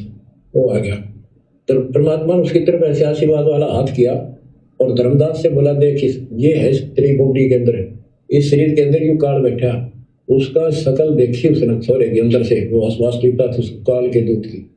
उत्सा माता लंबे दूत विकराल शरीर, परमात्मा बोले यू बैठा इसके अंदर, यू काल का दूत है, ये कभी भी नाम नहीं लेगा ना तेरे साथ चलेगा। जब धर्मदास बोला नारायण दास जा बेटा जा जा कर लेगा चलना बढ़ गया, भगवान मेरा तो बीज नष्ट हो गया, हे भगवान मेरा तो वंश ऊपर चलेगा, वो पता ही काल पैदा कर हो गया मेरा तो। जब कबीर परमात्मा काशी से चलकर धर्मदास जी के पास बांधवगढ़ में आए, सत्संग करने लगे, और भी नगर के लोग आ गए धर्मदास जी की प्रार्थना पर। धर्मदास जी ने परमात्मा यानी अपने सतगुरु से प्रार्थना की कि हे सतगुरु, मेरा एक पुत्र है नारायण दास, उसको भी अपनी शरण में ले लो। परमात्मा ने कहा कि भाई धर्मदास, तेरा जो बेटा है ना, ये काल के द्वारा भेजा गया उसका दूत है तेरी भक्ति बर्बाद करवाने के लिए। लेकिन धर्मदास जी को यकीन नहीं हुआ। अंत में परमात्मा ने कहा कि जा बे ले आ अपने बेटे को। बैला फुसलाकर धर्मदास नारायण दास को ले आया कि बेटा तू बैठ जाना वहां बस। और जब नारायण दास आया तो कबीर परमेश्वर जी ने आशीर्वाद देकर धर्मदास जी की दिव्य दृष्टि खोलकर और उस नारायण दास के अंदर काल के द्वारा भेजे गए दूत के दर्शन करवाए, मृत्यु अंधा नाम के दूत के दर्शन करवाए। जब धर्मदास ने देखा वो चेहरा, वो काल रूप, कालजा बैठ गया और नारायण दास को वापस भेज दिया वहां से कि जा बेटा अपना काम धंधा कर ले। उसके बाद धर्मदास सिर पकड़कर बैठ गया कि हे भगवान, मेरा तो बीज नाश हो गया, हे भगवान मेरा तो कुल नाश हो गया, मेरा तो एक ही बेटा और ये काल का दूत, मेरा तो बीज नाश हो गया, मेरा तो वंश नाश हो गया, मेरा वंश कैसे चलेगा। अब मालिक अंतर्यामी थे, जानी जान थे भाई और बहनों। अब परमात्मा जी ने क्या बताया धर्मदास जी को वंश के बारे में, ये आज हम कलयुग की बिचली पीढ़ी वाले भक्तों के लिए शिक्षा है। ये कबीर सागर धर्मदास की कथा, ये आप और हमारे लिए सारा प्रयत्न किया जा रहा है गुरुदेव भगवान के द्वारा कि हम दृढ़ हो जाएं, हम कोई भी ऐसी गलती ना करें, हमारे अंदर कोई भी ऐसी कमजोरी ना रहे जो कमजोरी धर्मदास जी के अंदर थी। इन कथाओं के माध्यम से हमने दृढ़ होना है, हमने शिक्षा लेनी है। इस परिवार मोह में, इस पुत्र मोह में कहीं हम अपनी भक्ति बर्बाद ना कर दें, इस वंश के चक्कर में, इस खानदान के चक्कर में। तो क्या कहा परमपिता परमेश्वर जी ने धर्मदास से, सुनिएगा। तो परमात्मा बोले वंश ने क्या चाटेगा, तो पीछा छुटवा ले ऐसे बेटा, क्या करेगा इस वंश का, ये तो काल खाई खुराक का पहन पोशाक का यम का करना पड़ता है। लेकिन हमारे जो रंग चल रहा है, लोग के कहेंगे, फलाना के कहेगा, संतान ना हुई थी, संपत्ति ने कोने का, कई बीमारी बांट रखी, कई रोग ला रखे का। क्या करें गुरुदेव भगवान, धर्मदास जी से कहा कि इस वंश को क्या तू चाटेगा, क्या करेगा इस वंश को। अरे तू तो मर जाएगा कल को, अब तेरे मरने के बाद तेरा वंश चले ना चले, नालायक तेरे को क्या फायदा इससे। तू तो चला गया यहां से, अगर मोक्ष नहीं हुआ तो दूसरी योनि में जाएगा, तो वहां जाकर अपना वंश चलाएगा, पीछे वाले वंश की तेरे को याद भी नहीं रहेगी और ना वो तेरे को याद करेंगे। तो परमात्मा जी कह रहे हैं क्या चाटेगा तू इस वंश को, इस खानदान को। यहां से तो बीज नाश अच्छा, यहां से तो बीज का नाश होना, वंश का नाश हो जाए, इससे बढ़िया बात और क्या हो सकती है। यदि हमारे द्वारा चलाया गया वंश यानी हमारे बेटा बेटी पोता पोती अगर मर्यादा में नहीं रहे और मर्यादा में नहीं रहेंगे तो उनका मोक्ष नहीं होगा, और मोक्ष नहीं होगा तो क्या होगा? फिर वो काल की खुराक बनेंगे। वो हमारे द्वारा चलाया गया वंश फिर वो काल की खुराक बनेगा। खाई खुराका पहन पोशाका यम का बकरा पलता है। तो हम तो काल की खुराक तैयार करके जा रहे हैं। तो समझदार भगत तो इस चक्कर में पड़ेगा ही नहीं।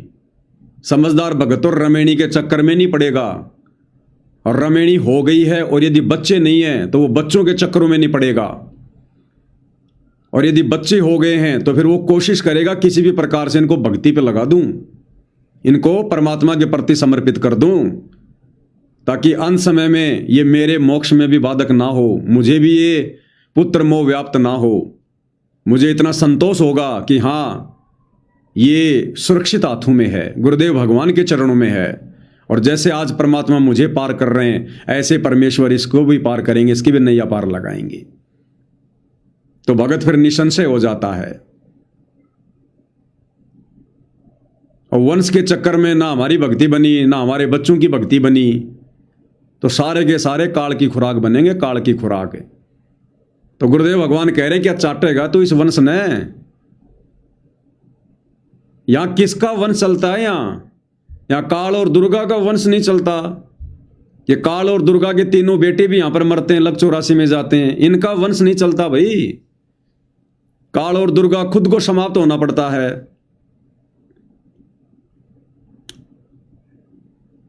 तो इतना विचार भाई और बहनों आज आप और हमने भी करना पड़ेगा।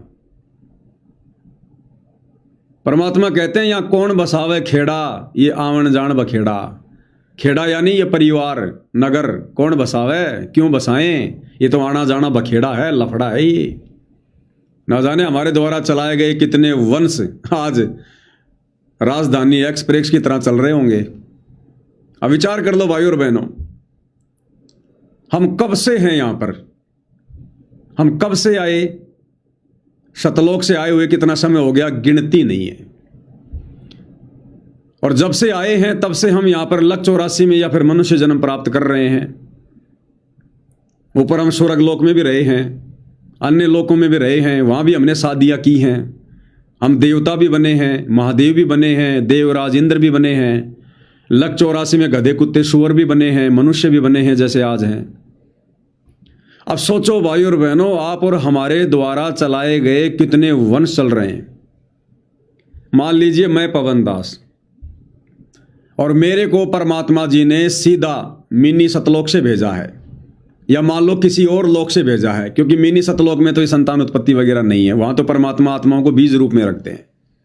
मान लीजिए मुझ पवन दास को परमात्मा जी ने स्वर्ग से नीचे भेजा है। अब स्वर्ग में मैं क्या था? कोई राजा हूंगा, छोटा मोटा कोई देव हूंगा, और वहां पर मेरी पत्नी भी होगी, मेरे बच्चे भी हुए होंगे। अब मेरा तो शरीर छूट गया देव पद से, देव योनि से मेरा तो शरीर छूट गया। मुझे तो परमात्मा ने इस समय जन्म दे दिया पवन दास के रूप में। अब जब मैं देवलोक में था, वहां जो मेरा वंश चल रहा है, अब सोचिए वो कितना लंबा चौड़ा हो गया होगा। बेटे के बेटे, बेटे के बेटे, बेटे के बेटे, अब वहां तो मेरा वंश चल रहा है, और मैं यहां पर धरती पर आकर दूसरा वंश शुरू कर दिया। और कल को पार नहीं हुआ तो कल को फिर मैं गधे की योनि में जाके फिर तीसरा वंश शुरू कर दूंगा। तो आप और हमने ना जाने कितने वंश चला रखे हैं, गिनती नहीं है, इतनी ब्रांचें खोल रखी हैं। लक 84 योनियों में हमारे वंश चल रहे हैं। हम गधे थे, वहां भी अपना वंश चला के आए हैं। उस गधे के शरीर में उन बच्चों से इतना ही प्यार था कि हे भगवान, कोई मेरे बच्चों को खा ना जाए, कोई नुकसान ना दे दे, इतना ही प्यार प्रेम था। हम कुत्ते की योनि में थे, न जाने कितने कुतरू पैदा कर करके हम यहां पर आज आए हुए हैं। हमारे वंश चल रहे हैं। क्या पता हमारे वंशज आज हमारे सामने गलियों में एक रोटी के टुकड़े के लिए काऊ काऊ करते घूम रहे हैं, भौं भौं करते घूम रहे हैं। और क्या पता आज हम अपने ही वंशजों को रोटी का टुक नहीं डाल रहे। इसलिए परमात्मा कहते हैं ये आवन जान बखेड़ा या कौन बसावे खेड़ा। तो गुरुदेव कह रहे हैं धर्मदास के तो चाटेगा इस वंश ने, ना जाने तूने कितने वंश चला चला के छोड़ दिए। आज गलियों में धक्के खा रहे हैं एक रोटी के टुकड़े के लिए। कोई गंदी नाले का कीड़ा बन के घूम रहा है। जब हम गंदी नाले के कीड़े थे वहां भी तो हमने वंश चलाया। ये रजोगुण तो सभी के अंदर है। लक 84 में तो कीड़े बनकर भी तो हमने बच्चे पैदा किए हैं, और कितने किए गिनती नहीं होगी। आज उस कीट योनि में भी हमारे वंश चल रहे हैं और हम बैठे यहां मनुष्य योनि में। अब इस मनुष्य योनि में वंश चला के मैं कौन सा तीर मार लूंगा? काल की खुराक ही तैयार करके जाऊंगा। इसलिए परमात्मा जी कह रहे हैं कि बेटा जब तक ये भक्ति नहीं मिलती है, सच्चा सतगुरु नहीं मिलता है, सतलोक जाने का मार्ग नहीं मिलता है, तब तक तो बेटा मजबूरी वश वंश चलाने पड़ते हैं काल के अधीन होकर, रजोगुण के अधीन होकर। तुम्हारी बस की बात नहीं है। अरे नालायकों, अब तो यहां से पीछा छुटवाने का रास्ता मिल गया, समाधान मिल गया। अब भी हम वंश के चक्कर में पड़े रहेंगे क्या? अब भी हम काल की खुराक तैयार करने में लगे रहेंगे। इसलिए धर्मदास जी को कहा परमात्मा ने कि ये बेटे का चक्कर छोड़, तू सतलोक जाके आ गया, सब कुछ देख के आ गया, और फिर से तू बेटा बेटी के चक्कर में घुस गया। यहां आते फिर तेरे ऊपर तीनों गुणों ने अपना प्रभाव दिखाना शुरू कर दिया। तो भाई और बहनों, इन कथाओं के माध्यम से गुरुदेव भगवान धर्मदास जी को नहीं, आप और हमें सचेत करना चाहते हैं कि हम इस खानदान के चक्कर में ना पड़ें, हम इस वंश के चक्कर में ना पड़ें, हम इस बीज के चक्कर में ना पड़ें। अगर है तो उसको भक्ति पे लगाओ, सच्चे मार्ग पर लगाओ। नहीं है तो परमात्मा से हाथ जोड़ के यही विनती करो कि परमात्मा जितना है उतना ही रखो। हमारा तो बीज नाश कर दो भगवान, हमारा तो सत्यानाश कर दो आप। पूरे खानदान का जितने भी हैं इन सब का सत्यानाश कर दो परमात्मा। अंतिम मनुष्य जन्म कर दो। ना रहेगा बांस, ना बजेगी बांसुरी। धर्मदास की तरह आगे की पीढ़ियों की चिंता ही नहीं सताएगी कभी शौपन में भी। सतलोक के शौपन आएंगे, सतलोक की चिंता बनेगी फिर। तो ये है भाई और बहनों ज्ञान आधार। अगर ये मार्ग समझ में आ जाता है, सतगुरु का मिशन समझ में आ जाता है, और यदि इस बात का पता चल जाए कि मैंने क्या करना है, इस मनुष्य जन्म को प्राप्त करके और लोगों की तरह अज्ञानता में बर्बाद करना है, इसी दुनियादारी के चक्कर में पड़े रहना है, या फिर हमने सतलोक प्राप्त करना है, तो फिर इतनी दृढ़ता भगत को चाहिए। तब जाकर परमात्मा अपना आशीर्वाद रखेगा फिर। तो क्या कहा भगवान ने? तो परमात्मा बोले वंश ने क्या चाटेगा, तो पीछा छुटवा ले ऐसे बेटा, ठीक रहेगा इस वंश का। ये तो काल खाई खुराक का पहन पोशाक का यम का करना पड़ता है, लेकिन हमारे तो रंग चढ़ गया है।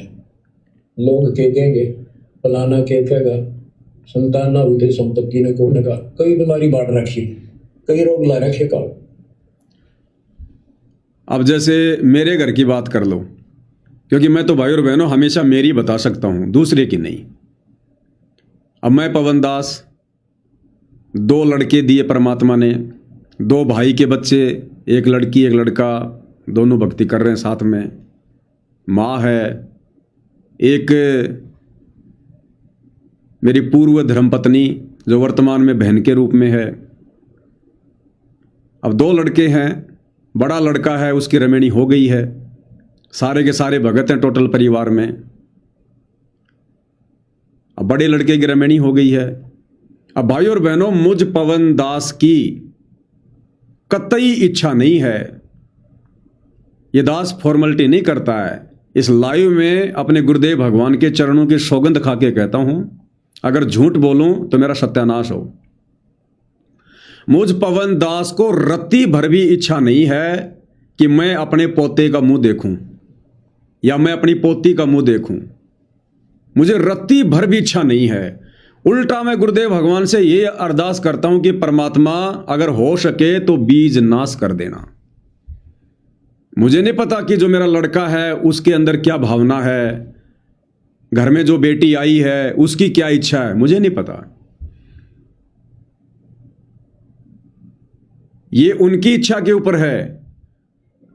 वो संतान उत्पत्ति करना चाहते हैं, नहीं करना चाहते हैं, ये उनका डिसीजन है। मुझ पवन दास की तरफ से कोई इंटरफेयर नहीं है। हो गया तो मुझे कोई दिक्कत नहीं, ना हुआ तो मुझे कोई दिक्कत नहीं, लेकिन ना हो तो बेटर है। भला इसमें है कि ना हो, परमात्मा बीज नाश कर दे। छोटे वाला लड़का है, 18 साल के आसपास का हो गया, अब एक दिन उसको भी बैठा के प्यार प्रेम से बात कर लेंगे, पूछ लेंगे कि भाई तेरी क्या इच्छा है। पूछना जरूरी है, हम किसी पे दबाव या प्रेशर नहीं रख सकते। उसको भी पूछ लेंगे, भैया आपकी क्या इच्छा बताओ रमेणी को लेकर। तेरी इच्छा है तो भैया देख, करनी पड़ेगी वो तो, लेकिन करूंगा सतगुरु रामपाल जी के हिसार जेल से बाहर आने के बाद। इससे पहले तो सोचना भी मत, अपनी तरफ से कोई प्रयास भी मत करना, ध्यान रखना, नहीं तो मर्यादा टूटेगी। और यदि नहीं करना चाहता है, अपनी आत्मा का कल्याण करवाना चाहता है, इस बखेड़े से दूर रहना चाहता है, तो भाई तुम्हारी जैसी आत्मा तो फिर कोई बिरला ही होगी। फिर ऐसी तो कोई बिरला आत्मा होंगी जो इस बखेड़े से दूर रहना चाहेंगी। उन पर तो सतगुरु की विशेष रजा, विशेष मेहर होती है फिर उन आत्माओं पर।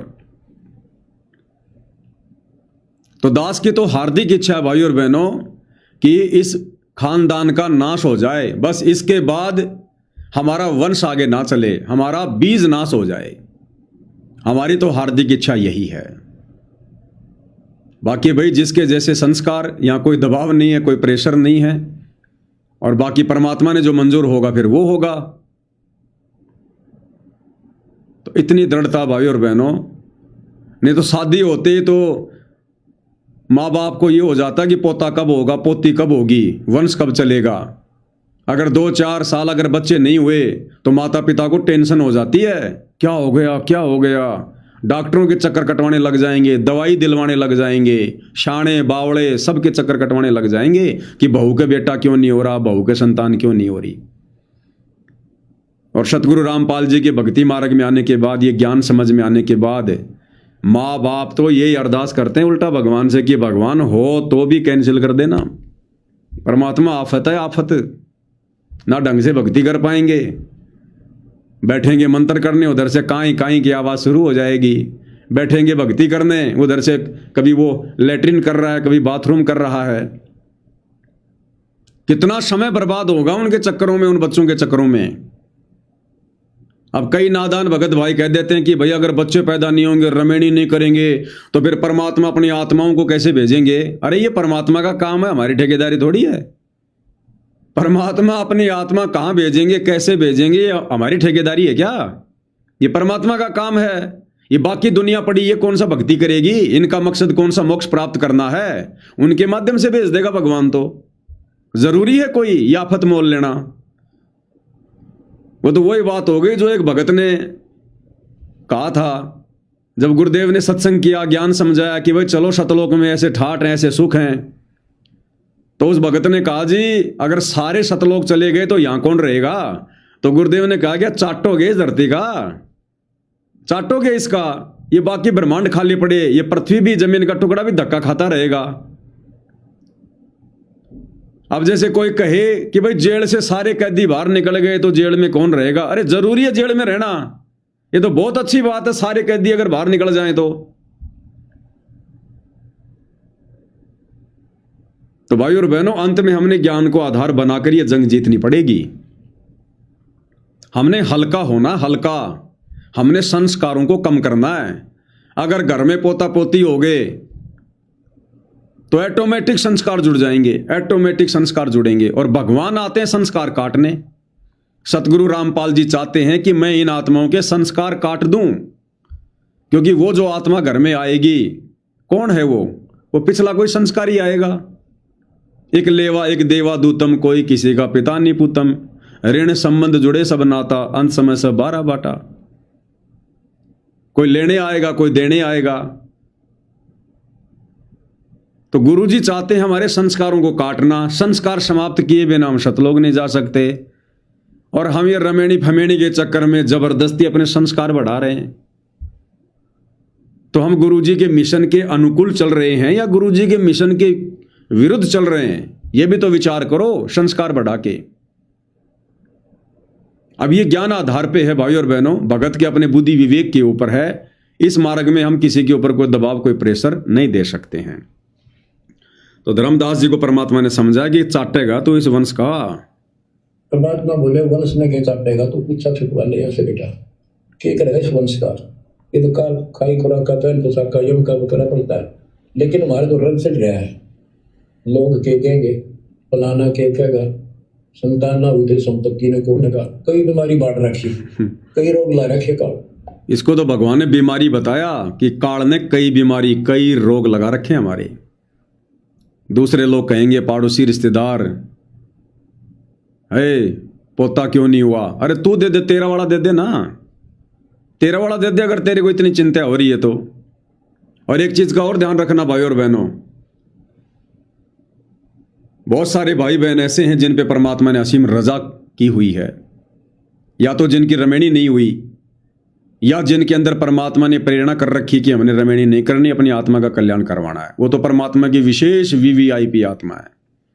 अगर वो खुद ही अपने कर्म फोड़ें तो बात अलग है। दूसरा, जिनकी रमेणी हो गई लेकिन बच्चे नहीं हैं, काफी समय हो गया जिनके बच्चे नहीं है, नहीं हो रहे। हालांकि भगत ने अपनी तरफ से प्रयत्न नहीं करना चाहिए, ना डॉक्टर के पास, ना कोई जादू जंतर, कुछ नहीं, क्योंकि हमें तो पता चल गया ना, हमारे कोई संस्कार ऐसे शेष नहीं हैं, या फिर गुरुदेव भगवान ने हमारे संस्कार काट दिए हैं जिस कारण से हमारे घर में संतान उत्पन्न नहीं हो रही है। तो ये हमारे हित में है, हमारे भले में है। परमात्मा नहीं चाहते हमारे संस्कार बढ़े।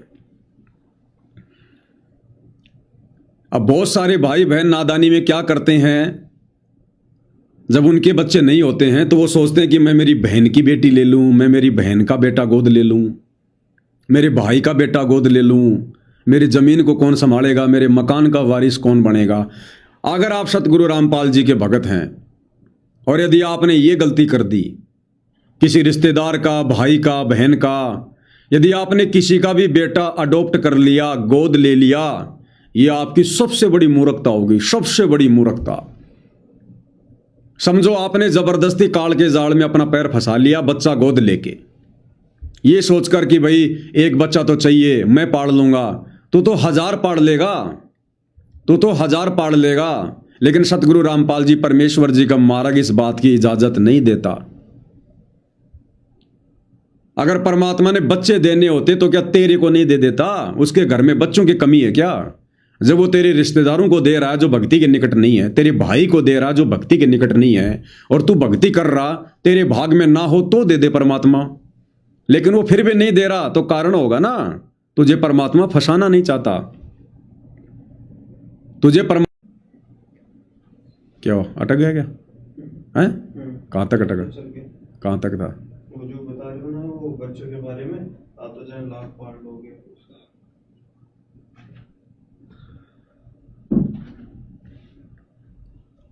तो भाई और बहनों, बीच में थोड़ा सा नेट डिस्कनेक्ट हो गया था।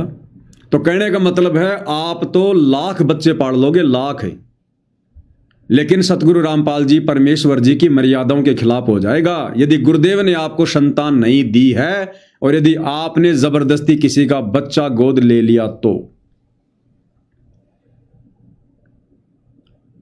और यदि आपने किसी का बच्चा गोद ले रखा है, आपको नहीं पता था इस बात का, और यदि वो बेटा या बेटी भक्ति पर लग गया है तो अच्छी बात है। और उसके लिए भी गुरुदेव भगवान के हिसार जेल से बाहर आने के बाद एक बार उनसे प्रार्थना जरूर कर लेना कि परमेश्वर दास ने ये गलती कर दी, ये परमात्मा इसे अपने पास रखूं या फिर वापस लौटा दूं। और आपने किसी का बेटा बेटी गोद ले लिया और वो भक्ति नहीं करना चाहता है, भक्ति पर नहीं लगना चाहता है, आनाकानी करता है, उसे वापस कर दो, वापस कर दो उसे। जब ये संपत्ति हमारी नहीं है तो हम भला किसको इसका वारिस समझेंगे? हम जबरदस्ती किसको वारिस बना देंगे? हम ठेकेदार हैं संपत्ति के। तो ये गलती भाई बहन बिल्कुल भी ना करें, ध्यान रखना। गुरुदेव भगवान हमारे संस्कार काटना चाहते हैं, बढ़ाना नहीं चाहते। यदि हम ऐसी गलती करके जबरदस्ती संस्कारों को बढ़ाएंगे तो ये हमारी सबसे बड़ी गलती होगी, सबसे बड़ी मूर्खता होगी। ये तो बहुत बड़ी रजा, बहुत बड़ी मेहर है सतगुरु रामपाल जी की, जो आपके संतान नहीं है। आप पूर्व जन्म जन्मांतरों की अच्छी आत्मा हैं, जो आपने किसी का खाया नहीं या आपका किसी ने नहीं खाया, जिस कारण से आपका किसी के साथ कोई लेन देन नहीं है, आप किसी के कर्जदार नहीं है, आपका कोई कर्जदार नहीं है। इस प्रकार की आत्माओं को सतगुरु रामपाल जी ने बहुत ही अच्छी आत्मा बताया है, जिनके घर में संतान नहीं है। अगर वे आत्माएं आजीवन मर्यादा में रहकर, गुरु वचन पर रहकर, भक्ति पर लगी रही, उनका तो सीधा सतलोक में वास है, सतलोक में। तो ऐसी गलती भाई और बहनों, किसी का बच्चा गोद लेने की, सतगुरु रामपाल जी की भक्ति मार्ग से जुड़ने के बाद में शौपन में भी गलती मत करना, शौपन में भी। फिर आगे क्या बताया गुरुदेव भगवान ने? परमात्मा बोले ठीक है, तेरे को मैं अपना बच्चा, अपना हंस भेजूंगा, और आज से 1 साल के बाद तेरे घर में पुत्र उत्पन्न होगा, उसका नाम चूड़ामणि रखना। उस समय बताते धर्मदास की उम्र 80 साल की हो चुकी थी, और आमनी देवी व्रत हो लिए थे। ये धर्मदास के आप विश्वास हो, ये लिखे परमात्मा इस उम्र में कौन कैसे बच्चे होंगे हमारे, हम तो कभी व्रत हो चुके हैं। तब दाता ने कहा, देख उधर देख, तेरे आंगन में एक छोटा सा बच्चा ऊपर से आया, आंगन में हाथ पैर मारे नो, एक पत्ते के ऊपर लेट गया के साथा पत्ता सुन, ये तेरे घर में 1 साल के बाद आएगा, ये तेरे बहुत दान होगा। कुछ विश्वास कुछ अविश्वास, परमात्मा की दया हुई, आमनी को गर्भ रहा, 9वें महीने 10वें दिन बच्चा हो गया, नाम चूड़ामणि रखना। पर तू कुल की चिंता करता था, तेरा 42 पीढ़ी तक तेरा वंश चलेगा, चिंता ना। जब उसका दिल डटा, गजब की बात है, तो मैं धीरे धीरे इसको पूरी सुन लूंगी कथा को, आपके बहुत से अंधेरे हट जाएंगे। क्या कह रहे हैं गुरुदेव भगवान कि बच्चों, ये अजब गजब की बातें हैं, इनको सुनते रहो, धीरे धीरे तुम्हारे सारे अंधेरे हट जाएंगे। जब धर्मदास जी परमात्मा जी से इस प्रकार की विनती करने लगा कि परमात्मा मेरा तो बीज नाश हो गया, मेरा तो वंश नाश हो गया, एक का बेटा था वो काल का दूध साबित हो गया, चिंतित हो गया, तो परमात्मा ने धर्मदास जी की चिंता को देखते हुए और धर्मदास जी की आंखों के सामने एक आत्मा को उसके आंगन में एक पत्ते के ऊपर लेटा हुआ दिखाया कि धर्मदास, आज से 10वें महीने ये आत्मा आमीनी के गर्भ में आएगी और इसका नाम चूड़ामणि रखना। और तू तो एक वंश को रो रहा था, तेरी 42 पीढ़ी तक का तेरे को आशीर्वाद दे दिया, 42 पीढ़ी तक तेरा वंश चलेगा। अब विचार करना भाई और बहनों, देखो काल हमें किस प्रकार से मोह पास में फांसता है, हकीकत का पता होने के बावजूद भी। ये विष्णु जी का शतोगुण किस प्रकार से आप और हमें बांध के रखता है बेटा बेटी के चक्कर में। धर्मदास की उम्र उस समय 80 वर्ष की थी और 50 साल के बाद लगभग माता बहनों को जो पीरियड्स वगैरह होते हैं वो आने बंद हो जाती हैं, यानी बच्चा दानी का मुंह बिल्कुल बंद हो जाता है। 80 साल की उम्र दोनों की, संतान की कोई उम्मीद ही नहीं, कोई सोच भी नहीं सकता, बुढ़ापा। लेकिन समर्थ का वचन उसको कौन टाल दे। तो परमात्मा ने कहा कि 10वें महीने आमीनी के गर्भ से ये आत्मा आएगी, जो आत्मा मैं तेरे को पहले दिखा रहा हूं, ये बच्चा आएगा, इसका नाम चूड़ामणि रख देना। अब धर्मदास को कुछ तो विश्वास, कुछ अविश्वास। और 10वें महीने जो आमीनी थी धर्मदास की धर्मपत्नी, मतलब जब परमात्मा ने आशीर्वाद दिया तो उसको गर्भ ठहर गया और 10वें महीने धर्मदास की जो पत्नी थी आमीनी, उसके गर्भ से वो बच्चा उत्पन्न हुआ, पैदा हुआ, जिसका नाम रखा चूड़ामणि। अब विचार करो भाई और बहनों, जो बच्चा उस घर में पैदा हुआ, ना तो वो आमीनी देवी का और ना वो बच्चा धर्मदास का, क्योंकि उन दोनों के तो बच्चा उत्पन्न करने की अब बिल्कुल भी हैसियत नहीं थी। उस उम्र में बच्चे पैदा नहीं हो सकते थे बिल्कुल भी, लाख कोशिशों के बावजूद भी। तो ना तो वो बच्चा आमीनी देवी का और ना वो बच्चा धर्मदास के बिंद से पैदा हुआ, वो तो परमात्मा के वचन से पैदा हुआ और परमात्मा ने अपनी आत्मा को भेजा। लेकिन उस परिवार में आने के कारण उन दोनों का उस बेटे में और जबरदस्त मोह हो गया। आमिनी भी समझ रही है मेरा बेटा मेरा बेटा मेरा बेटा, धर्मदास भी समझ रहा मेरा बेटा मेरा बेटा मेरा बेटा, जबकि ना वो बेटा असल में आमिनी का और ना वो बेटा असल में धर्मदास का। आंखों देखने के बाद भी ये स्थिति भाइयों और बहनों आप और हम सब की है। अरे हम 2 कोड़ी के कूतरू, 2 कोड़ी के जीव, हमारी क्या औकात है हम बच्चा पैदा कर दें, क्या औकात हम बच्चा पैदा कर दें। ये परमात्मा के वचन से आत्माएं गर्भ में आती हैं। परमात्मा ने आत्माओं के संस्कार बनाए होते हैं, उनके वचन से संस्कार के चलते ये आत्माएं गर्भ में आती हैं, परिवार में आती है, बेटा बेटी के रूप में आती हैं। हम तो खुद उस कबीर भगवान के बच्चे हैं, हम तो खुद उस कबीर परमात्मा के बच्चे हैं।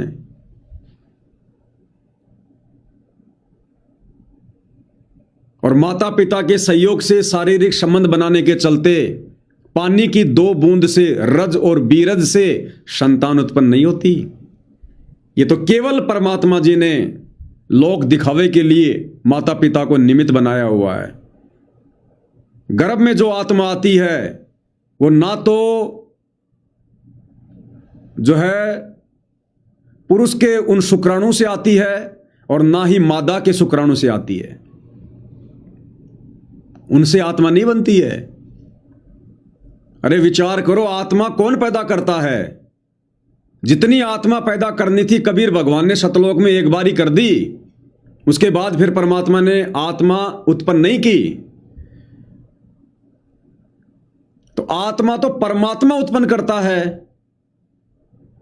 एक लड़का लड़की शारीरिक संबंध बना के शादी करके और आत्मा उत्पन्न कर देंगे क्या? वो तो पहले से उत्पन्न हो चुकी हैं। हम सब उस कबीर भगवान सतगुरु रामपाल जी की आत्मा हैं, हम सब उनके बेटा बेटी हैं। हम काहे के बेटा बेटी पैदा कर देंगे? और वो आत्मा शरीर में आती कैसे है? शारीरिक संबंध बनाने मात्र से कोई बच्चा पैदा नहीं होता, कोई आत्मा नहीं होती। ये तो परमात्मा ने साइंस की दृष्टि से हीट एंड ट्रायल वाला ये मेथड बना रखा है। परमात्मा ने बताया स्त्री के गर्भ में आत्मा कैसे आती है। जब परमात्मा ने संस्कारवश किसी के गर्भ में बेटा या बेटी भेजनी होती है आत्मा, तो जैसे आपने कोई फल खाया, परमात्मा उस फल के अंदर आत्मा को प्रवेश कर देता है, और जैसे उस स्त्री ने फल खाया वो आत्मा उस फल के माध्यम से उसके गर्भ में जाती है। और दुनिया को लगता है कि इनकी शादी हो गई और इनके शारीरिक संबंध बनाने के चलते आत्मा उत्पन्न हुई है, बेटा बेटी उत्पन्न हुआ है। नहीं, जैसे सुखदेव ऋषि तोते का शरीर छोड़कर सूक्ष्म रूप बनाकर जब वेद व्यास की धर्मपत्नी ने जम्भाई ली, मुंह खोला, उसी समय सूक्ष्म रूप बनाकर वो आत्मा उसके गर्भ में पहुंच गई और 12 साल तक बैठा रहा। हम गेहूं खा रहे हैं और कोई वस्तु खा रहे हैं, कोई फल खा रहे हैं, तो परमात्मा इस प्रकार से उन आत्माओं को गर्भ में भेजता है। ये तो विज्ञान का तरीका है कि भैया आदमी के शुक्राणु ज्यादा हैं तो लड़का हो गया, स्त्री के शुक्राणु ज्यादा हैं तो लड़की पैदा हो गई। ये तो साइंस का तरीका है, जो अध्यात्म से लाखों कोस दूर बैठी है साइंस से। ये तो इन वैज्ञानिकों के तौर तरीके हैं। जब ये साइंस नहीं थी, वैज्ञानिक नहीं थे, उस समय भी तो बच्चे उत्पन्न हो रहे थे, उस समय भी तो गर्भ से बेटा बेटी उत्पन्न हो रहे थे। उस समय कौन बता रहा था कि किसके ज्यादा शुक्राणु है, किसके थोड़े शुक्राणु हैं? उस समय कौन बता रहा था? तो भाइयों और बहनों, असल में हम सब उस परमात्मा की आत्मा है और हमारे संस्कारवश परमात्मा ने गर्भ में आत्मा भेजनी होती है। अब धर्मदास के घर में जो चूड़ामणि वाली आत्मा आई, अब आमिनी समझ रही है मेरा बेटा, धर्मदास समझ रहा मेरा बेटा, जबकि वो तो बेटा पैदा करने की स्थिति में नहीं थे 80 साल की उम्र में। तो आत्मा भेजी किसने? परमात्मा ने। तो आप और हमारे घरों में जो बेटा बेटी हैं, पोता पोती हैं, हम इस चक्कर में ना पड़े कि हमने पैदा कर दिए, और ये भी गलती ना करें कि ये हमारे हैं। अगर ये हमारे हैं तो आज से पहले कहां थे? बताओ जरा इनका बायोडाटा। ये बेटा बेटी आज से पहले कहां थे? और हमारी आंखों के सामने मर जाते हैं। अगर हमारे थे तो हमारे साथ रहते ना। क्यों मर गए हमारी आंखों के सामने? क्यों मर जाते हैं? और मरने के बाद फिर ये कहां जा रहे हैं? इनको पकड़ लो ना कि नहीं भाई तू तो मेरा है, मैंने पैदा किया है, कहां जाएगा? पकड़ लो ना। देखे तो भाई और बहनों, यही है वो विष्णु जी का शतोगुण। दुनिया भर के बेटा बेटी हैं, पड़ोसियों के बेटा बेटी हैं, कोई जन्म रहा है, कोई मर रहा है। हमें जन्मता तो खुशी नहीं, मरता तो कोई गम नहीं। अरे वो भी तो आत्मा है, वो भी तो किसी के गर्भ से आई हैं, वो भी तो बेटा बेटी हैं। लेकिन काल ने तो हमें अपनों के बीच में बांध के रखना है।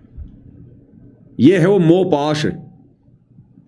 और ये केवल बात करने से नहीं छूटता भाई और बहनों, ये सतगुरु की मर्यादित भक्ति से और ज्यादा से ज्यादा सत्संग सुनने से। क्योंकि सत्संग सुनने से हमें ज्ञान होगा, हकीकत का पता चलेगा, हम धरातल पर पैर रख के जीना सीखेंगे। और सतगुरु की भक्ति से फिर हमारे अंदर दृढ़ता आएगी, विश्वास बढ़ेगा, हिम्मत मिलेगी हमारे को, तब जाकर यह बात बनेगी। तो यदि परमात्मा किन्हीं आत्माओं के घर पर संतान नहीं भेज रहा है तो वो परम सौभाग्यशाली आत्मा है। उनका तो निश्चित तौर पर मोक्ष संभव है यदि आजीवन विश्वास के साथ मर्यादा में रहकर भक्ति पर लगी रही तो। और जबरदस्ती किसी का बच्चा गोद ले लिया, अडॉप्ट कर लिया, तो भाई और बहनों ध्यान रख लेना, बनी बनाई बात बिगड़ जाएगी, बनी बनाई बात। तो ये गलती हमने नहीं करनी धर्मदास की तरह कि मेरे वंश का क्या होगा, मेरा बीज नाश हो गया। सतगुरु से अर्ज करो कि भगवान बीज नाश ही कर दो हमारा। जो गलती धर्मदास ने कर दी हम नहीं करेंगे। अब आगे क्या कह रहे हैं परमात्मा? अब परमात्मा ने चूड़ामणि शाना हुआ, उसको दीक्षा दी, उसी को धर्मदास जी को भी गुरु पद दे दिया था। पर बोला तू किसी बन तक रख दिया, सारा सार नाम तक दे दिया उसको, और कसम खवा दी कि ये नाम किसी को नहीं बताएगा। जब धर्मदास टिकमुख देखे तो उसके लड़के को गुरु पद दे दिया चूड़ामणि। केवल 5 नाम, ये 7 में से 5 बीच के दिए, और बेटा इसी को तू आगे देता रहना, तेरे गुरु पद दे दिया। परमात्मा की कोशिश थी ये मंत्र करते रहेंगे, इनको मनुष्य मिलते रहेंगे, भगवान की आस्था बनी रहेगी, कुछ लाभ होते रहेंगे। और इस बिजली भी दिखलाना था उनको। लेकिन धर्मदास को बता दिया था कि काल मेरे नाम से 12 पंथ चलाएगा, कि सारे गलत साधना करवाएगा, और तेरे वंशज, तेरे परिवार वाले 6ठी पीढ़ी में जाके असली नाम भी छोड़ देंगे। एक टकसारी पंथ होगा, उसकी साधना शुरू कर देंगे, तो एक आने की नहीं होगी। तो एक सारे धर्मदास वाले दामा खेड़ा वाली गति में वो टकसारी वाले की साधना चल रही है। वो 5 नाम भी गए। फिर धर्मदास रोने लग गया, ये मालिक इनका उद्धार कैसे होगा? तो बोले मैंने कुल दिया तेरा 42 वंश तेरे, उद्धार उसका होगा जो मैं भेजूंगा एक संत भगत अपना दास, उससे तेरे पीढ़ी वाले नाम लेंगे या सारा संसार लेगा, सबकी मुक्ति हो जाएगी। बच्चों, परमात्मा की ऐसी मर्यादा है। आप ये सत्यनारायण कथा सुन रहे हो और सुनते रहो, मुश्किल से ये अमर कथा के लिए सुनने को। मालिक क्या कहा परमात्मा ने धर्मदास जी से? जब धर्मदास ने कहा कि परमात्मा मेरी पीढ़ियों का मोक्ष, तो परमात्मा ने कहा कि तू तो एक वंश के लिए रो रहा था, मैंने तेरे को 42 पीढ़ी तक तेरा वंश चलेगा यह आशीर्वाद दे दिया। लेकिन धर्मदास, तेरे वंशजों का मोक्ष कब होगा, कैसे होगा? क्या कहा परमात्मा ने कि मैं आगे चलकर अपना एक भगत भेजूंगा, अपना एक संत भेजूंगा, अपना एक दास भेजूंगा। यानी परमेश्वर छुपा रहे थे धर्मदास जी के आगे। क्योंकि धर्मदास जी इन बातों को समझ नहीं पा रहा था। तो अपने आप को छुपाते हुए धर्मदास जी को कहा कि मैं अपना एक दास भेजूंगा, अपना एक भगत भेजूंगा, और तेरे ये जितने भी वंशज हैं ये जब उससे दीक्षा लेंगे, उसकी भक्ति करेंगे, तब इनका पूर्ण मोक्ष होगा, तब इनका पूर्ण मोक्ष होगा। अब वो दास भगत संत कौन? वर्तमान में सतगुरु रामपाल जी। यानी आना तो स्वयं कबीर भगवान ने था, और खुद कबीर भगवान ही आए हुए हैं।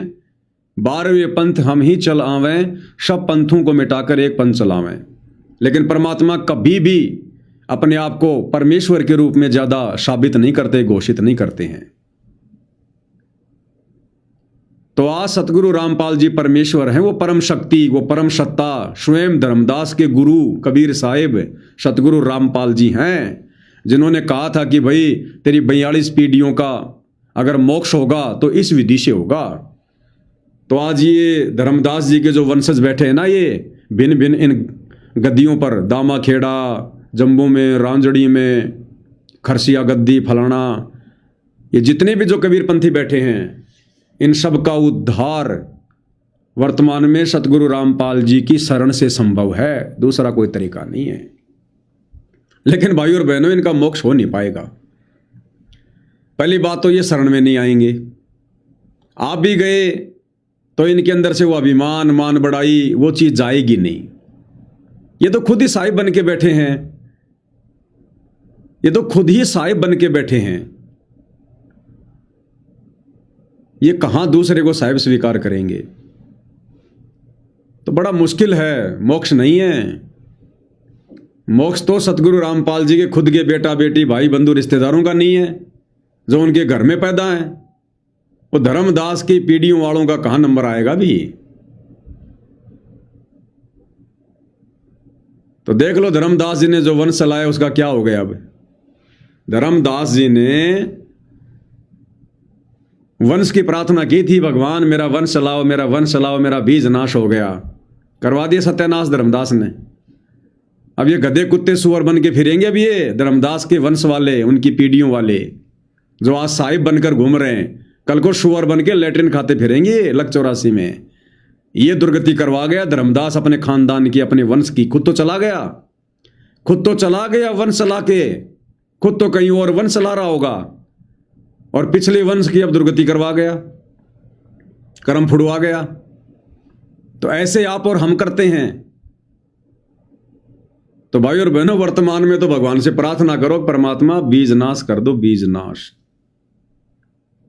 ये आमण जान बखेड़ा, या कौन बसावे खेड़ा। उससे तेरे पीढ़ी वाले नाम लेंगे या सारा संसार लेगा, सबकी मुक्ति हो गया। बच्चों, परमात्मा की ऐसी मर्जी है। आप ये सत्यनारायण कथा सुन रहे हो और सुनते रहो, मुश्किल से ये अमर कथा के लिए सुनने को। मालिक आपको मोक्ष दे, सदा सुखी रखे। सत्साई।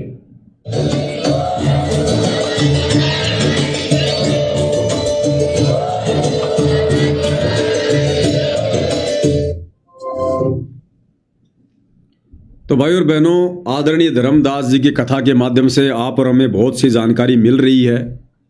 भक्ति मार्ग पर बने रहने के लिए, दृढ़ता के लिए, विश्वास के लिए धर्मदास जी के माध्यम से परमात्मा हमें यही समझाना चाहते हैं कि जो कमी धर्मदास ने दिखाई भक्ति मार्ग पर, वो कमी हम पिछली पीढ़ी वाले भक्तों ने नहीं दोहरानी है।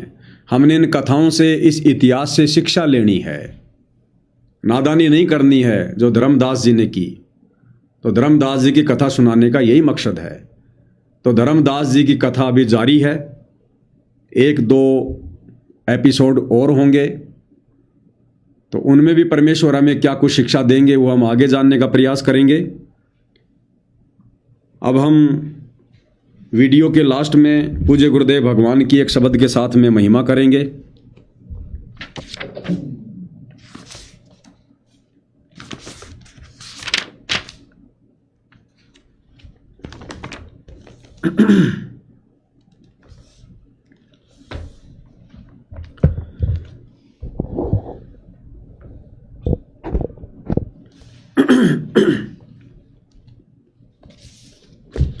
और एक छोटी सी सूचना और है भाई और बहनों, आजकल एक छोटा सा मुद्दा चल रहा है, अंजलि आर्य वर्सेज सतलोक आश्रम मैनेजमेंट हरियाणा। हरियाणा से कोई अंजलि आर्य है, आर्य समाज की वो प्रचारिका है, ढोलक पेटी पे कुछ भजन वजन गाती है, प्रचार करती है दयानंद जी का। तो उस अंजलि आर्य ने परम संत रामपाल जी को लेकर कुछ कमेंट्स कर दिए कि संत रामपाल जी तो अपने जो भगत हैं उनका सोना चांदी पहनना भी छुड़वाते हैं, औरतों का मंगलसूत्र पहनना भी छुड़वाते हैं, बिंदी सिंदूर चूड़ी ये सब छुड़वाते हैं, और दूध वाली खीर से अपने भक्तों को नहला, मतलब दूध वाली खीर से नहाकर उसकी दूध से खीर बनाकर, सॉरी क्या बोल गया मैं भी, देखो मतलब संत रामपाल जी पहले दूध से नहाते हैं, मतलब नहाते थे, फिर उस दूध से खीर बनाई जाती थी और वो खीर फिर उनके भक्तों को खिलाई जाती थी। तो इस प्रकार की बातें उस अंजलि आर्या बहन ने की हैं। इस बात को लेकर सतलोक आश्रम से जुड़े भाई बहनों में, माता बहनों में बड़ा गजब का रोष है, गुस्से से लाल हो रखी हैं और तरह तरह की बातें कर रही हैं। सोशल मीडिया पर वीडियो डाले जा रहे हैं, हम उसके ऊपर मुकदमा करेंगे, ये करेंगे, वो करेंगे। तो मैंने वो वीडियो देखा, अंजलि आर्य का भी देखा, और उधर से जो सतलोक आश्रम की माता बहनें हैं जिन्होंने सींग बिल्कुल पहना रखे हैं, चेहरा लाल है। तो दास कल के लाइव में परमात्मा जी के आशीर्वाद से उन बातों का जिक्र करेगा, और कल के वीडियो के माध्यम से आप सत्सेवक भाई बहनों को और दृढ़ विश्वास हो जाएगा कि सतलोक आश्रम मैनेजमेंट से जुड़े भाई बहन, इनके भेजे में, इनकी बुद्धि में सतगुरु रामपाल जी के ज्ञान का एक टपका भी नहीं समाया, टपका भी। वो अंजलि आर्या इन सतलोक आश्रम वालों से लाख गुना अच्छी ज्ञानी है, बशर्ते उसके पास में शास्त्र अनुकूल भक्ति नहीं है, परंतु ज्ञान के मामले में, विद्वता के मामले में इन सतलोक आश्रम वालों से वो कई गुना ऊपर है। और भैया परमात्मा की आत्मा है, ना जाने परमात्मा कब हाथ पकड़ ले, कौन सी बड़ी बात है। लेकिन सतगुरु की शरण में आने के बाद सतलोक आश्रम से जुड़े भाई बहनों के भेजे में सतगुरु रामपाल जी का तत्व ज्ञान 1% भी नहीं समा पाया, 1% भी। ये आपको कल के लाइव में भली बात आपको दिखाएंगे, आपको समझाएंगे। बंदी छोड़ सतगुरु रामपाल जी परमेश्वर जी की जय हो।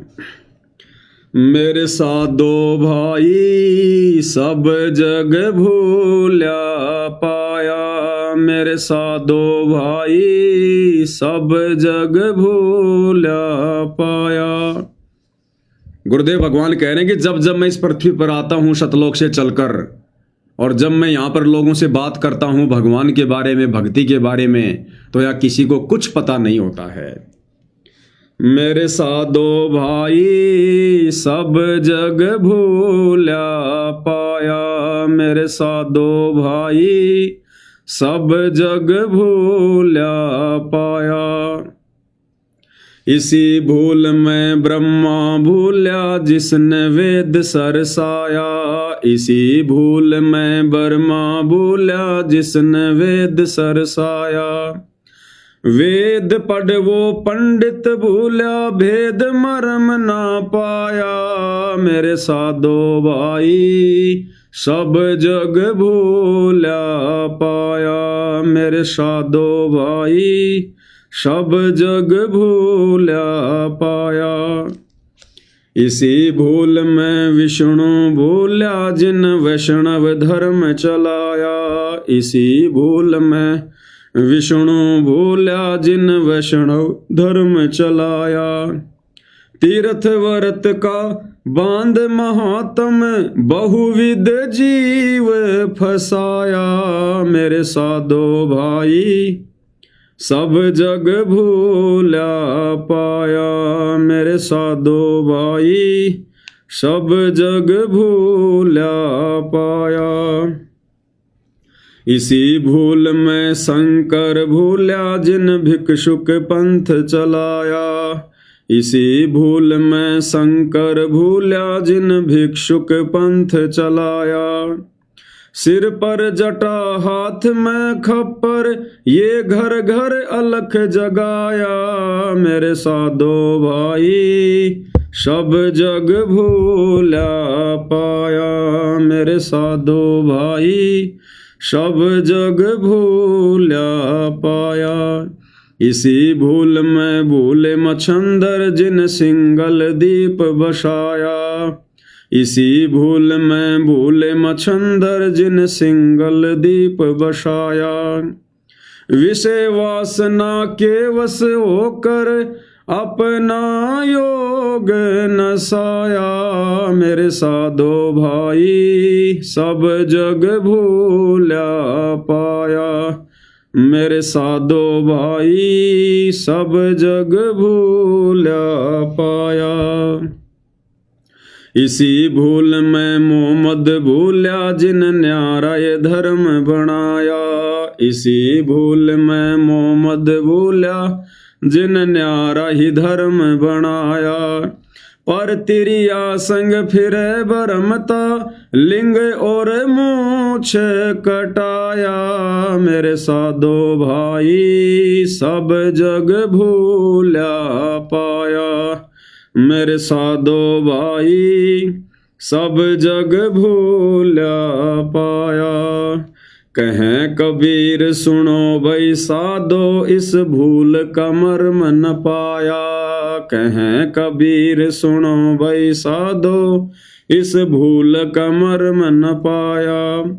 जिसने पा गया भेद भूल का वो गर्भवास नहीं आया मेरे साधो भाई, सब जग भूला पाया मेरे साधो भाई, सब जग भूला पाया।